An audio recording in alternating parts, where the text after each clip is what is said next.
श्रीमान् वेंकटनाथार्यः कवितार्किककेसरी वेदान्ताचार्यवर्यो मे सन्निधत्तां सदा हृदि गुरुभ्यः तद्गुरुभ्यस्य नमो वाकमधीमहे मृणीमहे तत्राध्यौ दम्पती जगदाहम्पति ज्ञानानन्दमयं देवं निर्मलस्फटिकहृदिम् आधारं सर्वविद्यानां हयग्रीवमुपास्महे वेदान्तगुरुमुखार्जितवागीशपदारविन्दमधुपालिं श्रीब्रह्मतन्त्रकलजिन्मणिमालां वन्दिशीयसुमहार्गाम् पितामहस्यापि पितामहाय प्राचेतसादे सफलप्रदाय श्रीभाष्यकारोत्तमदेशिकाय श्रीशैलपूर्णाय नमो नमस्तात् पूजन्तं राम रामेति मधुरं मधुराक्षरम् आरुह्य कवितासाकां वन्दे वाल्मीकिकोकिलम् वाल्मीकेर्मुनिसिंहस्य कवितावनचारिणः शृण्वन् रामकथानाथं गौनयाति परां गतिम्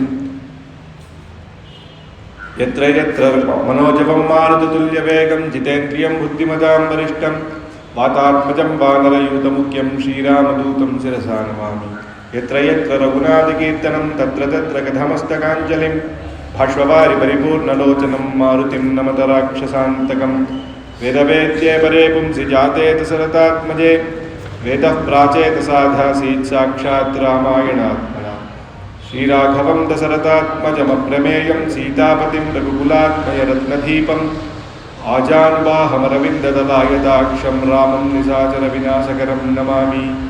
वैदेहीसहितं सुरद्रमतले हैमे महामण्टपे मध्ये पुष्पकमासने मणिमये वीरासने सुस्थितम् अग्रे वाचयति प्रपञ्चनसुते तत्त्वं मुनिभ्यः परं व्याख्यान्तं भरतादिभिः परिवृतं रामं भजे श्यामलम्।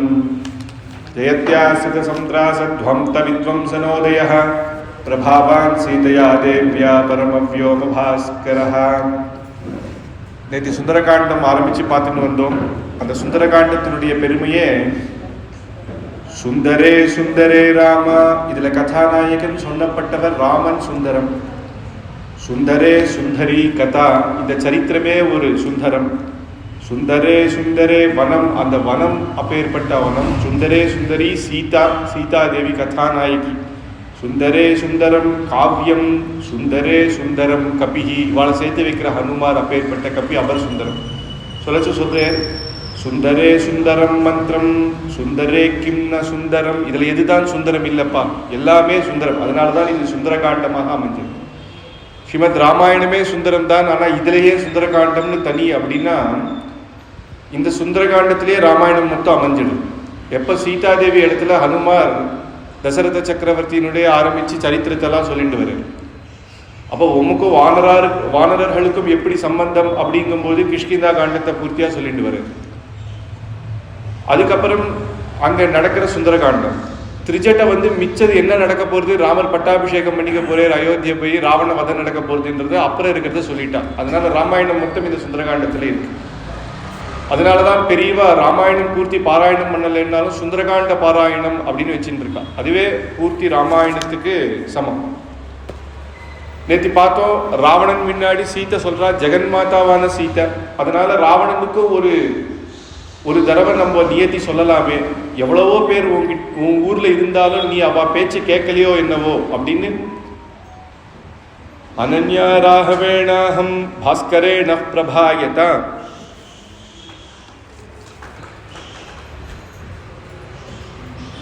அப்படின்னு என்னையும் ராமரையும் பிரிக்கவே முடியாது, சூரியனையும் பிரபையும் எப்படி பிரிக்க முடியாதோ அப்படின்னு சொல்லி விதித சகதர்மஜ்ஞா சரணாகத வத்சலஹா தேன மைத்ரீம் பவது தே எதி ஜீவிதுமிச்சசி.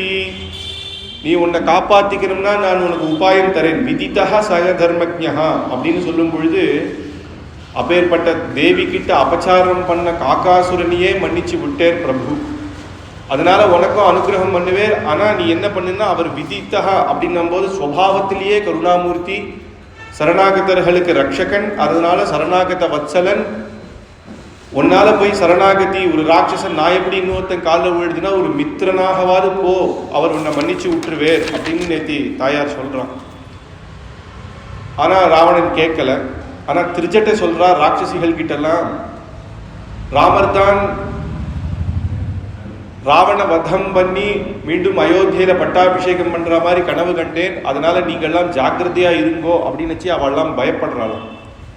அப்ப திருச்சட்ட சொல்றா, பிரணிபாத பிரசன்னாஹி மைதிலி ஜனகாத்மஜா அலமேஷாம் பரித்ராத்தும் ராட்சசீர் மகதோ பயாத். அப்படின்னா சரணாகதி, பகவான் கிட்ட கூட இன்னைக்கு விபீஷண சரணாகதி பார்க்க போறோம். சரணாகதியில அத்தனை அங்கமும் இருக்கணும்.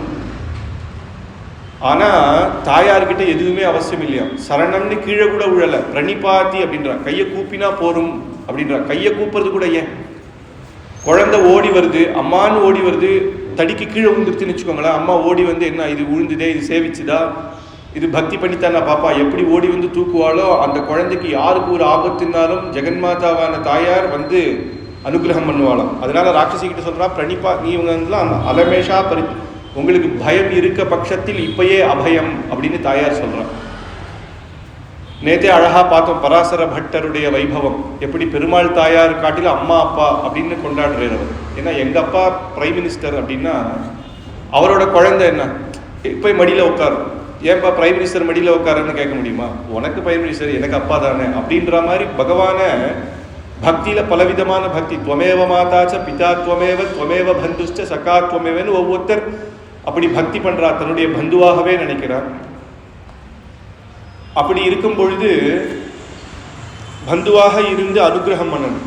பராசர பட்டர் சொல்றேன், ஐஸ்வர்யம் அக்ஷரகதிம் பரமம் பதம் வா. போய் தாயாரை சேவிக்க போறாராம். ஆனா ரங்கநாயகி தாயார் தலை குனிஞ்சின்னு இருக்காளாம். ஏன் அம்மா ஏம்மா நீ தலை குனிஞ்சின்னு இருக்கேன்னு கேட்கிறேன். ஒருவேளை பெருமாள் வந்தா தலை குனிஞ்சி இருக்கலாம், என்ன வெக்கப்படலான்னு, குழந்தைகிட்ட வெக்கப்படலாமா அப்படின்னு சொன்னோன்னு அவரே அதுக்கு சமாதானம் சொல்றேன். இந்த குழந்தை கஷ்டித் அஞ்சலி பரம், அஞ்சலி பண்ணிவிடுத்தே, இந்த குழந்தை கையை கூப்பிடுத்தே அப்படின்னு அதையே ஒரு பரமாக வச்சு தாயார் சொல்றாளாம், இவனுக்கு சகல லோகத்தில் இருக்க அத்தனை ஐஸ்வர்யத்தையும் கொடுத்தேன், அதுக்கும் மேல அக்ஷரகத்தின் பரமம் பதம் வா அப்படின்னு பரமபதம் வரைக்கும் கொடுத்தாச்சு, இருந்தா கூட என்கிட்ட கொடுக்க ஒன்றும் இல்லையே, இந்த குழந்தை இப்படி கை கூப்பிடுறதே நினைப்பாலாம் தாயார், அதனால நீ குனிஞ்சி இருக்கியோ அப்படின்னு ஆச்சரியமாக அந்த பராசர பட்டர் சொல்றேன். அப்படி எவ்வளவு கொடுத்தாலும் அந்த சந்தோஷம் தீராதான் அம்மா அப்படின்ற இடத்துல இந்த இதில் சொல்றேன். அப்படி இருக்கும்போது நம்ம ஏற்கனவே நேற்று சரித்திரம்லாம் பார்த்தோம். அங்குல்ய பிரதானம் ராமநாமாங்கிதம் சேதம் பஷ்ய தேவி அங்குலீயகம் அப்படின்னு ஹனுமார் காட்டுறார். பர்த்தாரமிவ சம்பிராப்தம் ஜானகி முரிதா பவத்து அப்படின்னு தன்னுடைய பர்த்தாவே கிடைச்சா மாதிரி சீதை சந்தோஷப்படுறான். ஹனுமார்கிட்ட மேற்கொண்டு கேட்கிறார். சீதாதேவி சொல்றா, எப்படி இருக்கே ராமர், ராமருடைய குணங்கள்லாம் சொன்னேர், அதெல்லாம் சரி, ஆனா உண்மையிலேயே பார்த்தா சீதாதேவிக்கும் மாரீச்சனை துரத்திண்டு போனேர்னு தெரியும், அவனும் கத்தினேர், அதுக்கப்புறம் ராமருக்கு என்ன ஆச்சுன்னு தெரியாது. இங்க வந்து உட்காந்துருக்கா, ராமருக்காவது சீதா அங்கங்க ராவணன் வீட்டில் இருக்கான்னு ஒரு விஷயம் தெரியும், சீதாதேவிக்கு அன்னைக்கு போனேரு எப்படி இருக்கேருன்னே தெரியாது. அதனால கேட்கிறார் ஹனுமாரை, எப்படி இருக்கேர் ராமர் அப்படிங்கும் பொழுது உடனே ஹனுமார் சொல்றார், அதையே கேட்குறீங்க, நித்திய தியான பரோ ராமோ நித்திய சோகபராயணஹ அப்படின்னு எப்பயுமே உண்மையே நினைச்சிட்டு இருக்கார். சீதே சீதே அப்படின்னு எதுவுமே ஆகாரம் சாப்பிட்றது இல்லை, ஏதாவது நானும் லக்ஷ்மணரும் கொண்டு கொடுத்தா கூட எதுவுமே ஏற்றுக்க மாட்டேங்கிறேர் அப்படின்னு ஒரே துக்கமாவே இருக்கேர். அமிர்தம் விஷசம்பிருஷ்ட துவயாபானர பாஷிதம் யச்சனான் மனா ராமோ யச்ச சோகபராயண. ஹனுமார் பேசுற ஒவ்வொரு விஷயமும் காதுல ஒரு அமிர்தம் மாதிரி இருக்கான். சந்தோஷம், ராமர் இருக்கேர் அப்படின்னு தெரியுது, ஆனா சோகமாகவும் இருக்கு. என்ன அப்படின்னா இப்படி கஷ்டப்பட்டு இருக்கேரே அப்படின்னு. ஏன் ராமர் என்ன பார்க்க வரல அப்படிங்கிறது. ராட்சசானாம் பதம் கிருத்வா சுதயித்வா ச ராவணம். ஏன் ராமர் இன்னும் வரல, ஒருவேளை ஏன் இவ்வளவு பயமா அப்படின்னு எல்லாம் கேட்கிறா, என்ன பார்க்கணும்னு தோணலையா அவருக்கு அப்படின்னு. அப்ப உடனே ஹனுமார் சொல்றார், அப்படி இல்லையே அம்மா, நான் எப்போ ராமருடைய அனுகிரகம் இல்லாம என்னால இவ்வளவு தூரம் தாண்டி வந்து உண்மை சேவிச்சிருக்க முடியுமா? அதனால அங்க ஆக்ஞை என்னன்னா, சீதாதேவி எங்க இருக்கான்னு பார்த்துட்டு வர சொல்லியிருக்கா, அதை நான் உண்மை பார்த்துட்டேன், இப்பயே போய் ராமர்கிட்ட சொல்லணும் அப்படின்னு சொல்றான்.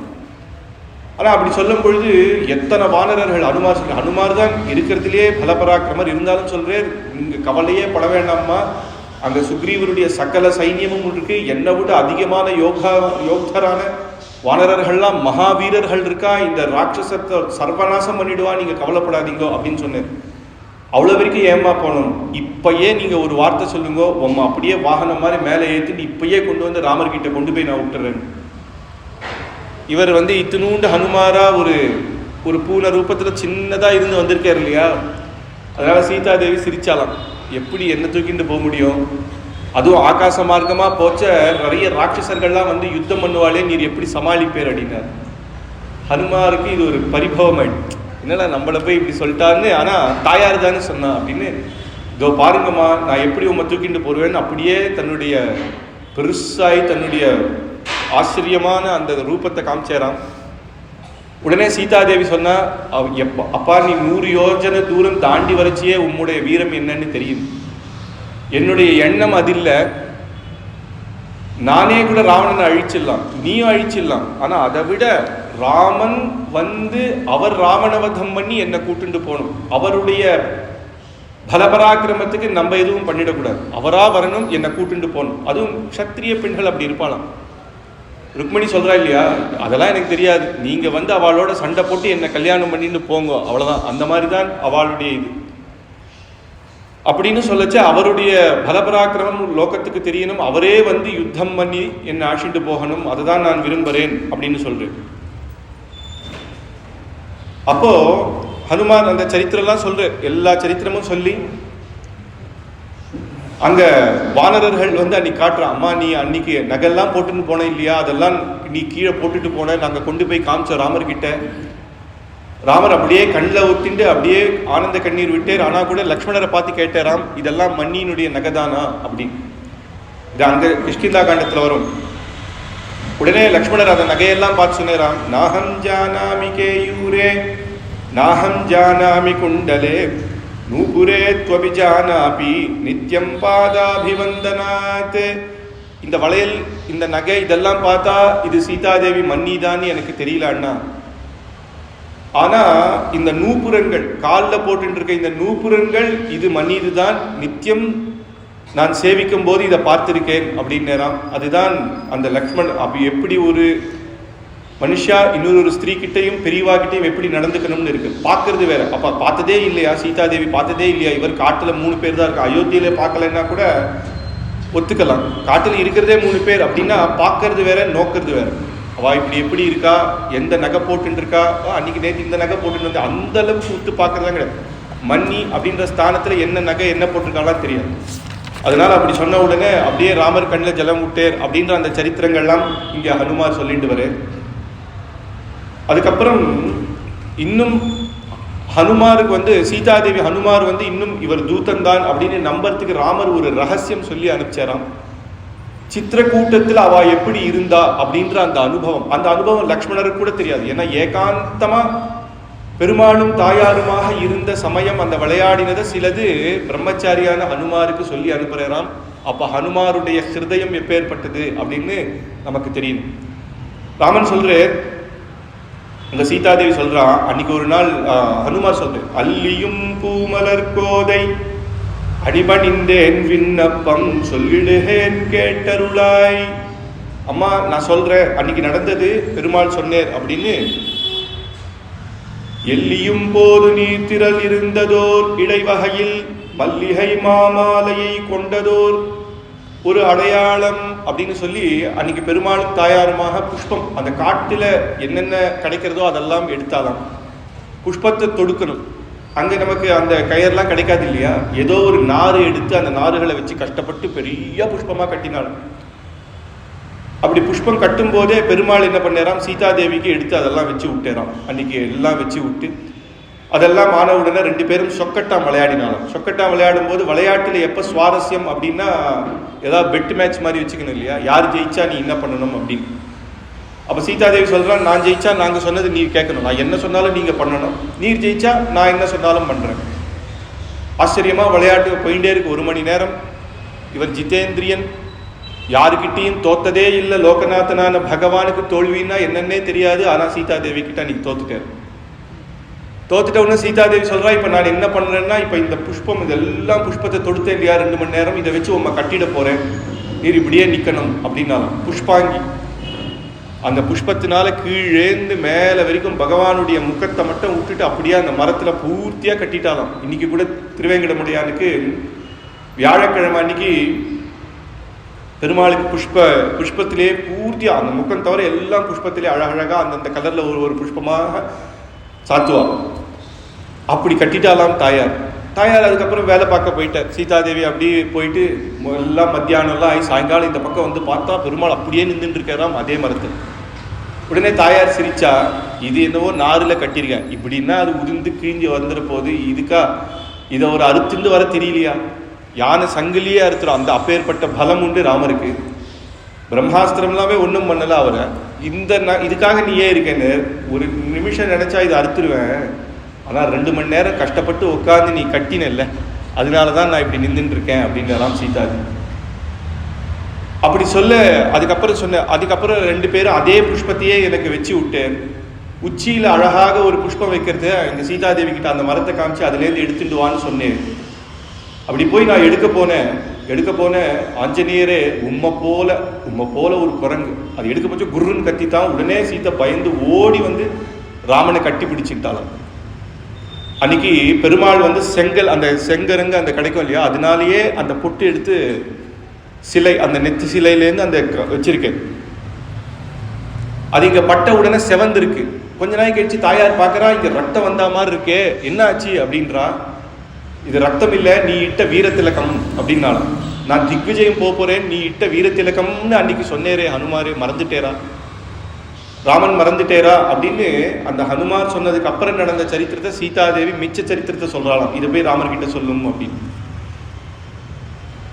அப்போ காக்காசுரனுடைய விற்த்தாந்தம் சொல்றான். அன்னைக்கு சாயங்காலம் அப்படியே பெருமாள் தாயாரனுடைய மடியில படுத்துட்டு கொஞ்ச நாய் சயனத்துல இருக்கிற சமயத்துல இந்திரனுடைய புத்திரன் ஜெயந்தன் அப்படின்ற ஒருத்தன் அசுர கிருத்தியம் பண்ணக்கூடியவன், அவன் நேர வந்து தாயாரை பார்த்து அங்கேருந்து தன்னுடைய மார்பிலேயே குத்தினானாம், ரத்தம் வர அளவுக்கு பண்ணிட்டான். தாயாருக்கு பகவான் ராமன் படுத்துட்டு இருக்கச்ச இவர் இவ்வளவு களைப்புல படுத்துட்டு இருக்காரே, அவர் ஏதாவது எழுந்துருவேரோ அப்படின்னு எதுவுமே சொல்லாம இருந்தேன். அந்த ஒரு சொட்டு ரத்தம் பெருமாள் மேல அப்படி விழுந்த உடனே ராமன் கண்ணை திறந்து பார்த்தேர், இதை யார் பண்ணதுன்னு மகா கோபம் வந்தது. இப்படி ஏந்தேர். அப்ப கூட தாயார் அந்த காக்காவை பார்க்கலையாம். ஏன்னா பார்த்தா உடனே அவரை பஸ்மமாக்கிடுவேர், அவனை எதுவும் பண்ணக்கூடாதுன்னு காட்டலை. ஆனா அவர் இங்கேயும் அங்கேயும் பார்த்தேர், அங்க ஒரு காக்கா அதனுடைய மூக்குல ரத்தம் இருக்கிறத பார்த்தேர். அந்த புல்லையே பிரம்மாஸ்திரமா எடுத்தேராம். உடனே பிரம்மாஸ்திரமா எடுத்து அதை பிரயோகப்படுத்திட்டேராம். உடனே அந்த காக்காசுரன் ஓடுறான். சபித்ராச்ச பரித்யக்துஹு சுரைஹி சர்வ மஹர்ஷிபிஹி திரைலோக்கியான் சம்பரிக்ரம்ய தமேவ சரணம் கதஹ. காக்காசுரன் ஓடுறான். அந்த பானத்தினால அவனால தாங்க முடியல. அப்பா இந்திரன் கிட்டே போனானா, இந்திரன் சி இப்பேற்பட்ட இது பண்ணிட்டு எங்கிட்ட வரியேடான்னு தள்ளி விட்டேறான். சுரைஹி சகல தேவர்கள் கிட்ட போறான். டேய் அந்த பிரம்மாஸ்திரம் எங்களையும் தாக்கிட்ட போது மரியாதையை இந்த இடத்த விட்டு கிளம்பிடுனான். சர்வ மகர்ஷிபி எங்கேயும் போய் பிரம்மலோகம் போய் சிவபெருமான் அங்க போய் எதுவுமே இல்லாம யாருமே இல்லாம திருப்பியும் வந்து துவமேவ சரணங்கதா அப்படின்னு அந்த ராமருடைய திருவடியிலேயே வந்து கீழே விழுந்தானாம். அதுவும் அவனுக்கு எப்படி சரணாகதி பண்ணணும்னு தெரியல. காலை பெருமாள் கிட்ட நீட்டிட்டு தலையை அந்த பக்கம் வச்சு விழுந்தான். ஆனா தாயார் தான் ஓடி வந்து ஏதோ பாவம் தெரியாம பண்ணிட்டான் அப்படின்னு திருப்பி அந்த பாதத்தை பகவானிட போட்டார். உடனே சதம் நிபதிதம் பூமௌ சரணம் சரணம் கதம் வதார்ஹமபி காகுத்ஸஹ கருண கிருபயா பரியபாலயத்து.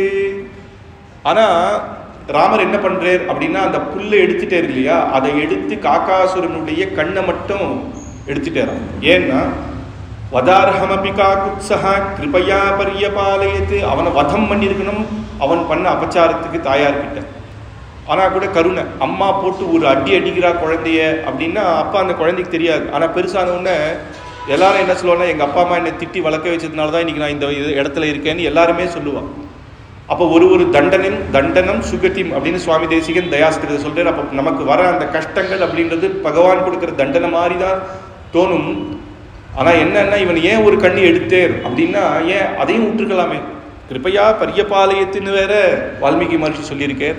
அந்த கண்ணை கூட விட்டுருக்கலாமேன்னா நாளைக்கு இன்னொரு ஸ்திரீ கிட்ட அபச்சாரம் பண்ணக்கூடாது, பார்த்த உடனே அந்த பயம் வரணும். அவனுக்கு மட்டும் இல்லை, இன்னும் எல்லாருக்குமே இது ஒரு பாட்டமாக இருக்கணும். தண்டனைன்றது எதுக்கு ராஜா கொடுக்குறான், எல்லாருக்குமே ஒரு பாட்டம். ஆஹா அவனை மாதிரி என் கத்தி ஆயிடக்கூடாது அப்படின்றதுக்காகத்தான். அதனால மேற்கொண்டு அவன் நல்லா இருக்கணும் அப்படின்ற அனுகிரகத்தை தான் ராமன் பண்ணு. தத்வாச்ச தட்சிணம் நேத்திரம் பிராணேபிய பரிரட்சிதம், பிராணத்தை காப்பாற்றி ஒரு கண்ணை மட்டும் எடுத்தேர் அப்படின்னு. அதான் சுவாமி தேசிகன் பத்தி முதலாமவற்றில் பதி எனக்கு கூடாமல் இத்திசையும் உழன்றோடி இழுத்து விழும் காகம் போல் அப்படின்னு அங்கேயும் இங்கேயும் ஓடி எந்த திக்கிலையும் எதுவும் இல்லைன்னு உன்னுடைய சரணமே முக்தி தரும் நகரேழில் முக்கியமாம் கட்சி தண்ணில் அத்திகிரி அருளாளருக்கு அடைக்கலம் நான் புகுந்தேனே அப்படின்னு தேப்பெருமாள் இடத்துல சரணாகதி ஆச்சரியமாக பண்றேன். தொய் ரக்ஷதி ரக்ஷகை கிமஞ்சைஹி தொய்ச்சா ரக்ஷதி ரக்ஷகை கிமணி. நீ எனக்கு அனுகிரகம் பண்ணணும் அப்படின்னு நீ சங்கல்பம் பண்ணிட்டா வேற ஒருத்தர்கிட்ட நான் போய் கத்தின்னு நிற்க தேவையே இல்லை. நீ பண்ண மாட்டேன்னு சொன்னாலும் நான் வேற ஒருத்தங்கிட்ட போக தேவையில்லை. உம்மால பண்ண முடியலன்னா வேற யாருக்கு தைரியம் இருக்கு? அதனால உன் திருவடியே கதி அப்படின்னு அந்த காக்காசுரனுடைய சரணாகதியை இங்கே தாயாரே சொல்றான். அதனால தான் நேத்தியே பார்த்தோம் இல்லையா, தாயார் இருக்கும்போது தாயாரோட சேர்ந்த பெருமாளுக்கு தான் சரணாகதி அப்படின்றதுக்கு காரணம் என்னன்னா, காக்காசுரன் போல தான் நம்ம எல்லாரும். சுவாமி தேசிகன் ஆச்சரியமா எடுக்கிறார். சில பேர் என்ன சொல்றாங்கன்னா காக்காசுரனை பாபி அப்படின்னு எக்ஸாம்பிள் கொடுக்குறான். ஆனா தேசிகன் சொல்றார் அகமஸ்மி அபராத சக்கரவர்த்தி, நம்மளே அபராதி தானே, அப்ப தாயாருடைய அனுகிரகம் வேணும் அப்படின்னு தேவநாயக பஞ்சாசத்திலேயே ஆச்சரியமா எடுத்து சொல்ற. பிரஹ்லாத கோகுல கஜேந்திர பரீட்சிதாத்யா.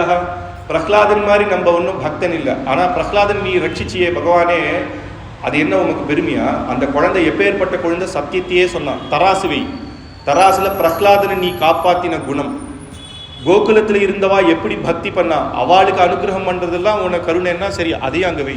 கஜேந்திராழ்வாருக்கு அனுகிரகம் பண்ணேன்னா பிராணம் போற சமயத்துல கூட இந்த புஷ்பத்தை பகவானுடைய திருவடியில சமர்ப்பிக்கிறேன்னு நினைச்சேரு, அதெல்லாம் ஒரு தராசுல வை. சகல அபராதம் பண்ண என்ன அனுகிரகிச்சா இப்ப நீ சொல்லு எது வெயிட்டு? அபராதியை நீ அனுகிரகம் பண்ணணும் அப்படின்றது தான் உன் கூடமே தவிர, நல்லவரை நான் காப்பாத்தினேன்னா நல்லவரை காப்பாத்தி தான் ஆகணும். அது ஒரு பெரிய குணமே கிடையாதே அப்படின்னு சுவாமி தேசிகன் நாங்கள் எடுத்து சொல்றோம். அப்படி மேற்கொண்டு சீதாதேவி சந்தோஷப்பட்டு காக்காசுர விற்த்தாந்தம்லாம் சொல்லி சூடாமணியை கூப்பிட்டாலாம். ததோ வரத்ராகதம் முக்த்வா திவ்யம் சூடாமணிம் சுபம் பிரதேயோ ராகவாயேதி சீதா ஹனுமதே ததோ பிரதிகிருஹ்ய ததோ வீரோ மணிரத்னமுனுத்தமம் அப்படின்னு மணிரத்னமான சிரசுக்கு போடக்கூடிய அந்த சூடாமணியை கொடுத்தா ஹனுமார் அதை வாங்கிட்டு அவர் அப்படியே ராமர்கிட்ட இதை நான் நேரம் எடுத்துட்டு போய் கொடுத்துட்றேன் அப்படின்னாலாம். உடனே வந்த காரியம் முடிஞ்செடுத்து சீதாதேவி கிட்டேயும் சொல்லியாச்சு, சந்தோஷம். சீதாதேவி சொல்றா, ஆத்துல கிரகத்துல யாராவது ஒருத்தர் வந்தா ஏதாவது ஒரு தரணும், அவளுக்கு சாப்பிட ஒன்று தரணும். நீ இவ்வளவு தூரம் வந்திருக்கியேப்பா, உனக்கு நான் எதுவும் தர முடியல, நானே ஒன்றும் இல்லாம இருக்கேன். ஆனா சொல்ற அசோகவன், நீ வந்ததுக்கு கொஞ்சம் ரெஸ்ட் எடுத்துக்கோ, அசோகவனத்துல இங்க ஏதாவது பழங்கள் ஏதாவது இளநீர் இருந்தா உனக்கு தெரிஞ்சது சாப்பிட்டுட்டு போப்பா சந்தோஷமா அப்படின்னு சீதாதேவி சொல்றான். ஹனுமார் ரெஸ்ட் எடுத்துன்னு போன்னு சொன்னோன்னா ஹனுமாருக்கு என்ன ரெஸ்ட்? அவர் பார்த்தார், யோசிச்சார், தாயார் ரெஸ்ட் எடுத்துன்னு வேற போ அப்படின்னு சொல்லியிருக்கா, கொஞ்சம் சமயம் இருக்கு, ராவணனோட பேசிட்டு போகலாம் அப்படின்னு நினைக்கிறது. ராவணனோட பேசிட்டு போகணும்னா ராவணனை சும்மா போய் பார்க்க முடியுமா? அவன் மகாராஜா. சரி என்ன பண்ணலான்னு யோசிச்சார். நேர ராத்திரியா 4 மணிக்கு அசோகவனத்தில் இருக்க மரத்தெல்லாம் முறிச்சார். தரன்னு சத்தம் வருது. ராட்சசர்கள்லாம் எழுந்தா யாரா குரங்குன்னா ஏதோ ஒருத்தி சொன்னா இந்த குரங்கு இந்த சீதாதேவியோட தான் பேசிங்க. சீதாதேவி கிட்ட போய் கேட்கறா, எனக்கு என்ன தெரியும், பாம்பின் காது பாம்புக்கு அறியும், எனக்கு என்ன தெரியும், உங்க ராட்சசர்கள் எப்போ எந்த வேஷத்துல வருவீங்கன்னு தெரியாது அப்படின்னு காட்டி குடிக்காம எனக்கு தெரியாதுட்டா. எல்லாம் போறா, ஒரே நிமிஷத்துல மரத்தை எடுத்தேர், ஒருத்தர் மேல ஒருத்தர் போடுறேன். உடனே சொல்றேன், ஜயத்யதி பலோ ராமஹ லக்ஷ்மணஸ்ய மகாபலஹ ராஜா ஜெயது சுக்ரீவஹ ராகவேணாபிபாலிதஹ. சந்தோஷம் வந்துருச்சு. ஜெயத்யதி பலோ ராமஹ, இனிமேது ராமனுக்கு ஜெயம், சீதாதேவியை பார்த்தாச்சு, லக்ஷ்மணனுக்கு ஜெயம், எங்க ராஜா சுக்ரீவனுக்கு ஜெயம். இப்ப தன்னை பத்தி சொல்லிக்கணும், தனக்கு ஜெயம் போட ஆடு இல்லை, பரவாயில்ல. தாசோகம் ஹனுமான் நாமதா, ராமனுடைய தாசன் ஹனுமான் வந்திருக்க, எத்தனை பேர் வரீங்க, வாடாவங்களை நான் என்ன பண்றேன் அப்படின்னு இன்னும் கத்த. இந்த ராட்சசர்கள்லாம் ஓடி போய் யாரோ ஒரு குரங்கு வந்திருக்கு ராவணா அப்படின்னு சொல்ல, அவன் உடனே ஒரு 4 ராட்சசர்கள் அனுப்பிச்சானா. உடனே 10 நிமிஷத்துல எல்லாரையும் மேல ஒரு மரத்தை அடிச்சு மேலே போட்டு அடிச்சார். எல்லாம் பிராணம் போயிடுது. பஞ்ச சேனாபதி, இது ஏதோ சாதா வானரன் இல்லடா, அவனுக்கு ஏற்கனவே வாலியெல்லாம் தெரியும், ஏதோ பெரிய வானரன் தான் அப்படின்னு பஞ்ச சேனாபதி தன்னுடைய இருக்கிற முக்கிய சேனாபதிகள் அனுப்பிச்சானா. 5 பேரையும் வதம் பண்ணிட்டார். மந்திரி புத்திரர்கள் அப்படின்னு 7 பேர் வந்தேராம், அவனையும் வதம் பண்ணிட்டார். தன்னுடைய குமாரன் அக்ஷயகுமாரனையே அனுப்புறான். அவனுக்கு இந்திரஜித் அக்ஷயகுமாரன் 2 குமாரர்கள் ரொம்ப பிரியமானவர்கள். அவன் வந்து ஹனுமாரோட சண்டை போட்டா, ஒரே அடிதான் போயிட்டான். உடனே ராவணனுக்கு மகா கோபம் வந்தது. யாரா இவன், என்னையே என் பையனையே இது பண்ணிட்டான், நானே போறேன் அப்படின்னு கிளம்பலாம். இந்திரஜித் ஓடி வந்தானா, அப்பா நீ போய் குரங்கு எல்லாம் பிடிக்க கூடாது, அவமானம், நீ எப்பேற்பட்ட ராட்சசேஸ்வரன், நான் பார்த்துக்கிறேன், நீ உடைய என் கையில் அப்படின்னு நேர போகிறான். இந்திரஜித்துக்கும் ஹனுமாருக்கும் மகா யுத்தம். இந்திரஜித் மகாவீரன், யுத்தம் பண்ணுறான். இந்திரஜித்துக்கு ஒரு இது இருக்கு, அவனால் யுத்தம் பண்ண முடிஞ்ச வரைக்கும் பண்ணுவான். பண்ண முடியலன்னா அவனுக்கு கோபம் வந்துடும், ஏதாவது பெரிய அஸ்திரத்தை எடுத்து போட்டுருவான். தோக்கிற மாதிரி இருக்கான்னு தெரிஞ்சா பெரிய அஸ்திரத்தை எடுத்து போட்டுருவான். உடனே ஹனுமாரை ஜெயிக்க முடியலன்னு நேர பிரம்மாஸ்திரத்தை எடுத்து பிரயோகம் பண்ணிட்டு, நமக்கு ஏற்கனவே தெரியும் ஹனுமாருக்கு பிரம்மாஸ்திரம் ஒன்றும் பண்ணாதுன்னு பிரம்மாவே அனுகிரகம் பண்ணியிருக்கார். ஆனால் கூட இப்போ ராவணனை பார்க்க ஏதாவது ஒரு ஐடியா பண்ணணும் இல்லையா? அது இல்லாமல் பிரம்மாஸ்திரத்துக்கு கட்டுப்படணும். அது என்னதான் நம்மளை அடிக்காதுனாலும் கட்டுப்படணும் அப்படின்னு அதை அடி வாங்கி கீழே விழற மூர்ச்சையான மாதிரி இருக்கார். உடனே எல்லாரும் வந்து ராட்சசர்கள்லாம் கட்டுறான், தேரில் ஏற்றுறா. இந்திரஜித் மகா நான் இன்னைக்கு ஜெயிச்சாச்சு அப்படின்ட்டு சந்தோஷத்தோட கட்டுறான்றான். இவா என்ன பண்ணாலும் சனங்கு கயிறை கொண்டு வந்து கட்டிட்டாலாம்.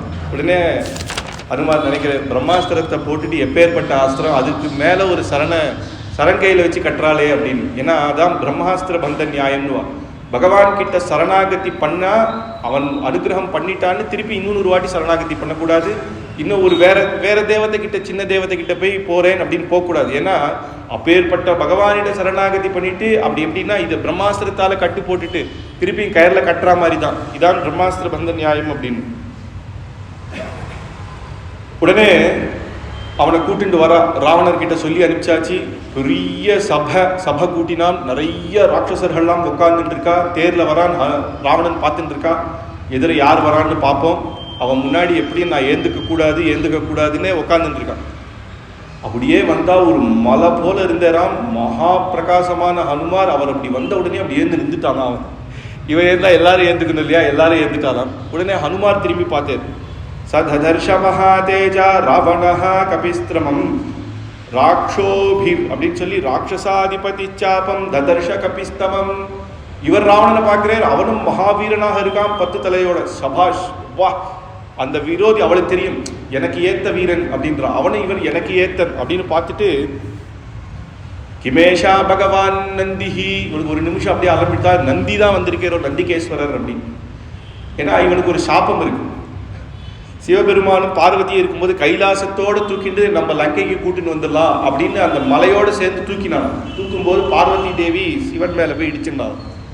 உடனே சிவபெருமானுக்கு மகா கோபம் வந்தது. உடனே சாமவேத கானம் பாட ஆரம்பிச்சிட்டான். அவன் சாமவேத மகா இது அதை பாடின உடனே சிவபெருமான் சந்தோஷப்பட்டு, யாருப்பா ராவணனா உள்ளவா அப்படின்னு. உடனே பெருமாளே அனுமதிச்சிட்டார் அப்படின்னு நேரம் வரன். எதுவுமே அதிகார நந்தீஸ்வரர் அவர்கிட்ட கேட்டுட்டு தான் போனோம். இவன் நேரம் உள்ள போயிட்டான். அவரே நில்லுப்பா அப்படின்னு. நீ யாரா குரங்கு, பெருமாளே வர சொல்லிட்டார் அப்படின்னு அப்படி காலால் எத்திட்டான். மகா கோவம் வந்துட்டார். என்னையாடா குரங்குன்னு சொன்ன, இதே வானர கூட்டத்தோட ஒரு தலைவன் வருவான், உன்னை ஒன்றும் இல்லாத ஆக்கிடுவான் அப்படின்னு சபிச்சிட்டார். ஒருவேளை அந்த நந்தி பகவானே இங்கே வந்திருக்காரோ அப்படின்னு அப்படியே ஒரு பயத்தோட பார்த்தானோ. அதுக்கப்புறம் இப்பேற்பட்ட வானரன் அப்படின்னு சொல்லி எப்பயுமே ராஜாவோட தான் பேசுவான்னு மந்திரி கூப்பிட்றான். விசாரிப்பா, யாருன்னு விசாரி அப்படிங்கிறான். உடனே பிரஹஸ்தன் போய் அனுமார்கிட்ட கேட்குறான், அபயம், பயப்படாத, எதுவாக இருந்தாலும் தைரியமாக சொல்லு, எதுக்காக வந்திருக்கேன்னா. அனுமார் பார்த்தேன், 10 தலையோட இருக்கான், 20 காது இருக்கு, நான் பேசுறது அவனுக்கு கேட்க, நீ போய் உட்காடுறா அப்படின்னாரு. அப்புறம் ஆசனம் போடலை, அவனுக்கு ஆசனமே போடலை. ஹனுமார் கீழே நிற்க வச்சே பேசுகிறான். பார்த்தேறான், ராவணனுக்கு எதிர ஆசனத்துக்கு உட்காரணும்னு அவன் மேலே உட்காந்துருக்கான் இல்லையா, இவனுக்கு நேரம் உட்காரணும்னு தன்னுடைய வாலையே சுற்றி அப்படியே மேலே ஏறி டம்முன்னு ஜல்னு போட்டு கால் மேலே கால் போட்டு உட்கார்ந்தேன்டா. இவன் பார்த்தான், ஒரு வேளை வாலிதானோ வேற ரூபத்தில் வந்திருக்கான் அப்படின்றான். உடனே கம்பராமாயணம், அஞ்சலாரக்கண் பாழ்விட்டு அப்படின்னு அந்தனன் சென்றான், பயப்படாத, நான் வாலி இல்லை, வாலிக்கு மரணம் ஆயிடுச்சு அப்படின்னா. உடனே அவர் சொன்னார், வாலியை யாரால் அடிக்க முடியும், எப்பேற்பட்டவன், அவன் கூட ஏற்கனவே ஒரு வாட்டி மாயாவி யுத்தத்தில் 1 மாசம் அப்படி இப்படி போயிட்டு திரும்பி வந்துட்டான், அதெல்லாம் போயிருக்க மாட்டான்பா, சரியா பாருங்க அப்படின்னா.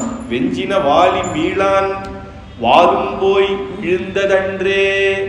எப்பேற்பட்ட வீரன், மகா அந்த பலம் கொண்டவனா வால்ல, அந்த வாலும் போச்சு, திரும்பி வரவே மாட்டான். பக்கத்தில் இருந்து தன்னுடைய பையன் சம்ஸ்காரம் பண்ணுற வரைக்கும் நான் பக்கத்தில் இருந்து எல்லாம் பூர்த்தி பண்ணிட்டு தான் வந்தேன், நீ கவலையே படாது. அப்படியா, எப்பேற்பட்ட யுத்தம், மகாவீரமா யுத்தமா அப்படின்னா. அதெல்லாம் ஒன்றும் கிடையாது. அஞ்சன பண்ணன் அருகிணை ஒன்றான்மழை, ஒரே பானம் ஒரே ஒருத்தன் வாலி அடிச்சான். அப்படியா, யாரா அது, வாலிய ஒருத்தன் அடிக்க முடியுமா ஒரே பானமான்னா? அஞ்சனவண்ணன் அப்படின்னு ராமன் அப்படின்னு அவன் பண்ணானா, அப்பா சபாஷ், திருநாள் ராமன் ஏதோ நினைச்சேன், அவனும் மகாவீரன் தான் போல, பார்த்துக்கலாம், சபாஷ் ராமன் அடிச்சுட்டானா, சரிடா ராஜா இல்லை வாலி போயிட்டான்னு ஒன்று தருதலையா இந்த பக்கம் வந்தீங்களோ அப்படின்றான். யாரு சொன்னா ராஜா இல்லைன்னு? அதே ராமன் எங்க துஞ்சன எங்கள் வேந்தன் சூரியன் தோன்றல் என்றான். சூரியன் சூரிய பகவானுடைய புத்திரன் தானே சுக்ரீவன். சுக்ரீவனை ராஜாவாக்கி பட்டாபிஷேகம் பண்ணியிருக்கேன். சுக்ரீவனுடைய ஆக்ஞையினாலையும் ராமனுடைய அனுகிரகத்தினாலையும் நான் இங்க வந்திருக்கேன் அப்படின்னாரான். சரிடா, வந்த நேரம் என்னை வந்து பார்க்க வேண்டியதுதான், எதுக்கு அங்கே இங்கே போய் அசோகவனத்தெல்லாம் போய் உடைச்ச அப்படின்னு. ஆமா சுவாமி, ராஜா நீ ராஜா வச்சே, உன்னை பார்க்கணும்னா சும்மா விட்டுருவாளா, அதனால தான். சரி, அப்புறம் எதுக்கு என் பையனெல்லாம் வதம் பண்ண அப்படின்னு. எல்லாருக்கும் தன்னுடைய சரீரத்து மேல ஒரு அபிமானம் உண்டு இல்லை. என்னை வந்து அடிச்சா நான் திருப்பி ஒரு தட்டு தட்டினேன், எல்லாம் விழுந்துட்டா, என்ன ராவணா ஒரு நல்ல சைன்யத்தை வச்சுக்க, பலமா வச்சுக்க வேணாமா, ஒண்ணுமே இல்லாத தட்டு டக்கு டக்குன்னு போய் விழுது, அந்த மாதிரி ஒரு சைன்யத்தை நீ வச்சிருக்கியேன்னு ஒன்றும் மகா கோபம் வந்துதான் வாலிக்கு. சரி, என்னத்துக்காக வந்த அப்படின்னு கேட்குறது. அப்படி என்ன பேசணும், எதுக்காக வந்த அப்படின்ற உடனே ஹனுமார் சொல்றேன், இந்த பாருப்பா, உனக்கும் நான் உன்னை முன்னாடி பார்த்ததில்லை, உனக்கும் எனக்கும் பெரிய விரோதம் கிடையாது, ஆனால் நான் உனக்கு நல்லதுதான் சொல்றேன். சத்யம் ராட்சச ராஜேந்திர சுணுஸ்வ வச்சனம் மம ராமதாசஸ்ய தூதஸ்ய வானரஸ்ய விசேஷதः. உங்ககிட்ட முன்னாடி எனக்கு விரோதம் இல்லை, நான் சத்தியத்தை தான் சொல்லுவேன், ஏன்னா நான் ராமதூதன். ராமதூதன் என்னைக்கும் தூதனே போய் சொல்ல மாட்டான், ராமதூதன். தூதஸ்ய வானரஸ்ய, அவாவாளுக்கு அவாவாளுடைய அபிமானம் உண்டு. நாங்கள் வானரர்கள், அதனால நாங்கள் போய் சொல்ல மாட்டோம். வானரஸ்ய விசேஷதா அப்படி சொல்ல. அதனால நான் ஒன்று சொல்றேன், நீ ஏதோ இத்தனை நாள் தபஸ் பண்ணி தப்போபலத்தினால வீரமா இருந்து எல்லாரையும் ஆட்டி படைச்சிட்டு இருக்க. ராமனுக்கு தப்போ பலம் இல்லை, தபஸ் அந்த முடிஞ்சிடுச்சுன்னா அந்த பலம் உனக்கு போயிடும். ஆனா அவர் ஸ்வதகாவே சுவாபாவிகமாவே மகாவீரர், அதனால அவர்கிட்ட நீ சண்டை போடுறதுன்னு நினைக்காத. ஏதோ தபஸினால பிரம்மாவை வசப்படுத்திட்டேன், பக்தியினால ருத்ரனை வசப்படுத்திட்டேன், பலபராக்கிரமத்தினால தேவர்களை வசப்படுத்திட்டேன்னு நீ நினைச்சிட்டு இருக்க. ஏதோ இவாளெல்லாம் வச்சு ராமனோட யுத்தம் பண்ணலான்னு நினைச்சிட்டு இருக்கியோ. பிரம்மா ஸ்வயம்பு சதுரானனோவா ருத்ர ஸ்ரீநேத்ர திரிபுராந்தகோவா இந்திரோ மகேந்திர சுரநாதகோவா திராத்தும் ந சக்தா யுதிராமவத்யம். பிரம்மா ஸ்வயம்பு சிவபெருமான் ருத்ரன் யாரா இருக்கட்டும், ராமர் கிட்ட அபச்சாரம்னு ஒன்று அவ உங்ககிட்டேருந்து விளங்கிடுவா. அவ உனக்கு இன்னும் யாருமே பலம் கிடையாது, ராமரை முன்னால ஜெயிக்க முடியாது. ராவணாசுரா, நான் சொல்றேன், 14,000 ராட்சசர்களை வதம் பண்ண விஷயம் தெரிஞ்சு உன்னுடைய ராட்சசர்கள் தானே, யாரும் அவளுக்கு பலம் இல்லைன்னு உனக்கு தெரியும் அவளை பத்தி. அப்படி இருந்து நீ எதுவும் பண்ணாத, அதனால நான் சொல்றதை கேளு, நீ மரியாதையா சீதையை கொண்டு திருப்பி கொடுத்துரு அப்படிங்கிறான். உடனே ராவணனுக்கு மகா கோபம் வந்தது. எங்கிட்ட வந்து நீ என்னடா சொல்ற அப்படின்னா, இவனை வதம் பண்ணுங்கடா அப்படின்னா, மந்திரிகள் எடுத்து இவனை வதம் பண்ணுங்கன்னா. உடனே விபீஷணாழ்வார் எழுந்தார். விபீஷணாழ்வாருக்கு முன்னாடியே இன்ட்ரடக்ஷன் கொடுத்துட்டார் வால்மீகி. விபீஷணஸ்ய தர்மாத்மா நதுராட்சச சேஷ்டிதா அப்படின்னு அவர் சொல்ற மாதிரி, அப்பேற்பட்ட தர்மாத்மா நேரம் எழுந்தேர். அண்ணா இது பண்ணக்கூடாது, அண்ணான்னு சொல்லல, ராஜா சபையில இருக்கும்போது ராஜா இது நம்ம பண்ணக்கூடாது. அவன் வந்து நம்ம வந்தவர் தூத்தனை கொலை பண்றதுன்றது மகா பாபம். அது இல்லாம எதுக்காக வந்திருக்கான்னு தெரிஞ்சிடுத்து. அதனால நீர் வந்து தூத்தனை வேணா தண்டனை கொடுக்கலாம், ஏதாவது சின்ன கை காலை அடிச்சோ இல்லை வால்ல ஏதாவது நெருப்பேத்தியோ ஏதோ ஒன்று பண்ணலான்னு. நீ என்னடா தர்மம் எனக்கு சொல்ற, நீ என்ன சொல்ற, என் பையனே அடிச்சிருக்க, 10 பேர் செத்து போயிருக்கா, இத்தனை பேர் போறார், அப்ப பாவம் இல்லாம இப்ப ஏதோ வந்து தூத்தனை அடிக்க கூடாதுன்னு ஏதோ சொல்றியே அப்படிங்குது. அப்ப உடனே சொல்றேன், நீ சொல்லு, இவன் போய் சொன்னாதானே ராமர் திருப்பி யுத்தத்துக்கு வருவார். உனக்கு அந்த பட்சத்துல இருந்தாலும் தூதன்கிட்ட உன்னுடைய நீ என்ன சொல்லணுமோ அதை சொல்லி அனுப்பு அப்படின்ற. சரி அப்படின்றான்.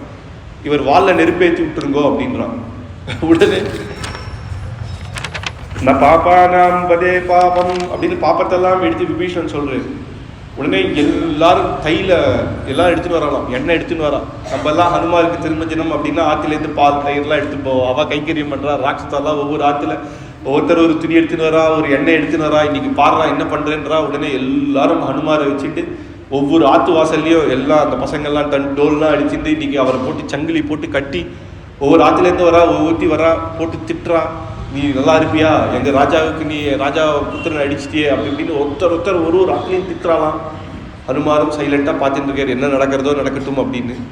நேர வால் அவர் வாலில் கயிறு சுத்த சுத்த சுத்த இவரும் வாழை பெருசாக்கிட்டே இருக்கேன்.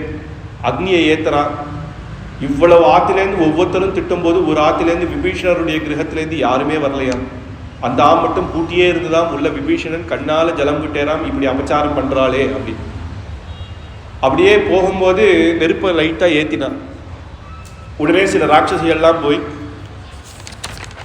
அம்மா சீதாதேவி கிட்ட சொன்னான். சீதா கிட்ட போய் சொல்லச்ச சீதாதேவி சொல்றா, எதிவா ஏகபத்னிஸ்துவம், மனசுனாலையும் வாக்குனாலையும் காயத்தினாலையும் வேற ஒரு புருஷனை ராமனை தவிர அந்நிய புருஷனை நான் நினைச்சது இல்லையோ, அது சத்தியமானால் ஹனுமாருக்கு இந்த அக்னி எதுவும் பண்ணக்கூடாது அப்படின்னு நினைச்சதும் அது குளிர்ச்சியாக இருக்காம நெருப்பு.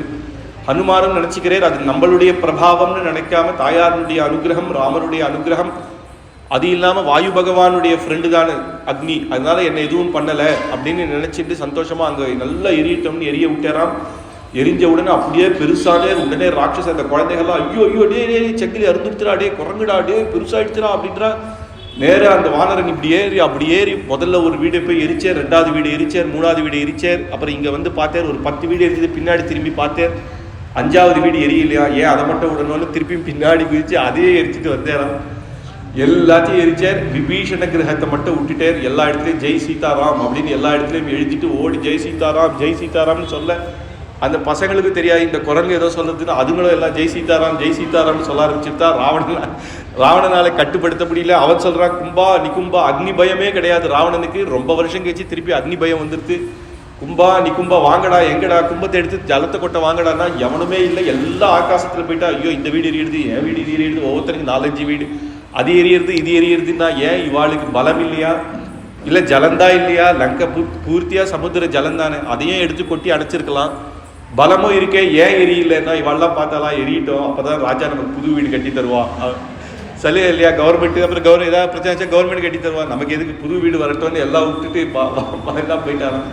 ஹனுமார் சந்தோஷப்பட்டு நேர சமுத்திரத்தில் போய் தன்னுடைய வாழை நினச்சிக்கலான்னு போகும்போது உடனே சொல்லலாம் அப்படியே மனசில் கஷ்டப்பட்டு இவ்வளவு பண்ணிட்டோமே, எல்லாமே எரிஞ்சுடுச்சே லங்கையை. இங்கேருந்து வந்து அந்த சமுத்திரத்துலேருந்து அப்படி பார்க்குறது தகன்னு லங்கை எரியுது. ரொம்ப சந்தோஷத்துலேயும் ரொம்ப துக்கத்துலேயும் இப்படி ஒரு விஷயம் பண்ணிடவே கூடாது, நல்லா யோசிச்சு பண்ணணும்.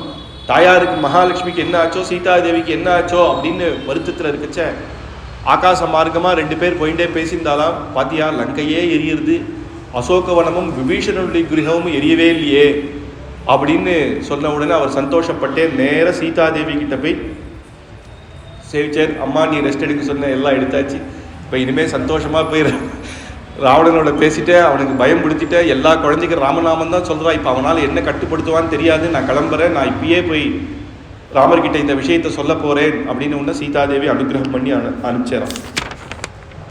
உடனே அங்கேருந்து வரேன். இந்த பக்கம் ஹனுமார் வானரர்கள் எல்லாரும் இங்கே எல்லாம் ஹனுமார் வரத்துக்காக எதிர்பார்த்துன்னு உட்காந்துட்டு இருக்கா இல்லையா. என்ன ஆச்சோ என்ன ஆச்சோ என்ன ஆச்சோன்னு அவ எல்லாம் ராமநாமத்தை சொல்லிட்டு இருக்கா. உடனே அங்கேருந்து ஜெயத்யதி பலோ ராமஹான்னு ஆகாசத்தில் ஒரு சப்தம் கேட்கறது. இவாளும் பிரதித்வனி கொடுக்குறாளாம், ஹனுமார் வந்தாச்சு ஜெயத்யதி பலோ ராம. இந்த பக்கத்துலேருந்து பிரதித்வனி அப்படி கொடுக்கச்சு. அந்த அத்தனை பேருடைய மத்தியில் நடுவில் வந்து ஹனுமார் அப்படி வந்து தப்புன்னு குதிச்சாராம். அப்படியே மண்ணெல்லாம் பொசுக்க அந்த ஹனுமாரை பார்த்துட்டு கண்டேன் சீத்தையை, நான் சீத்தையை பார்த்தாச்சின்னு உடனே எல்லாரும் சந்தோஷப்பட்டு அப்படியே சந்தோஷம் எல்லாருக்கும். உடனே ஹனுமார் வந்த உடனே பார்த்தாச்சா என்ன சொன்னா தீத்தை அப்படின்னு சொன்ன உடனே எடுத்த உடனே ஜாம்பவானை சேவிச்சேர், வயசுல பெரியவர்.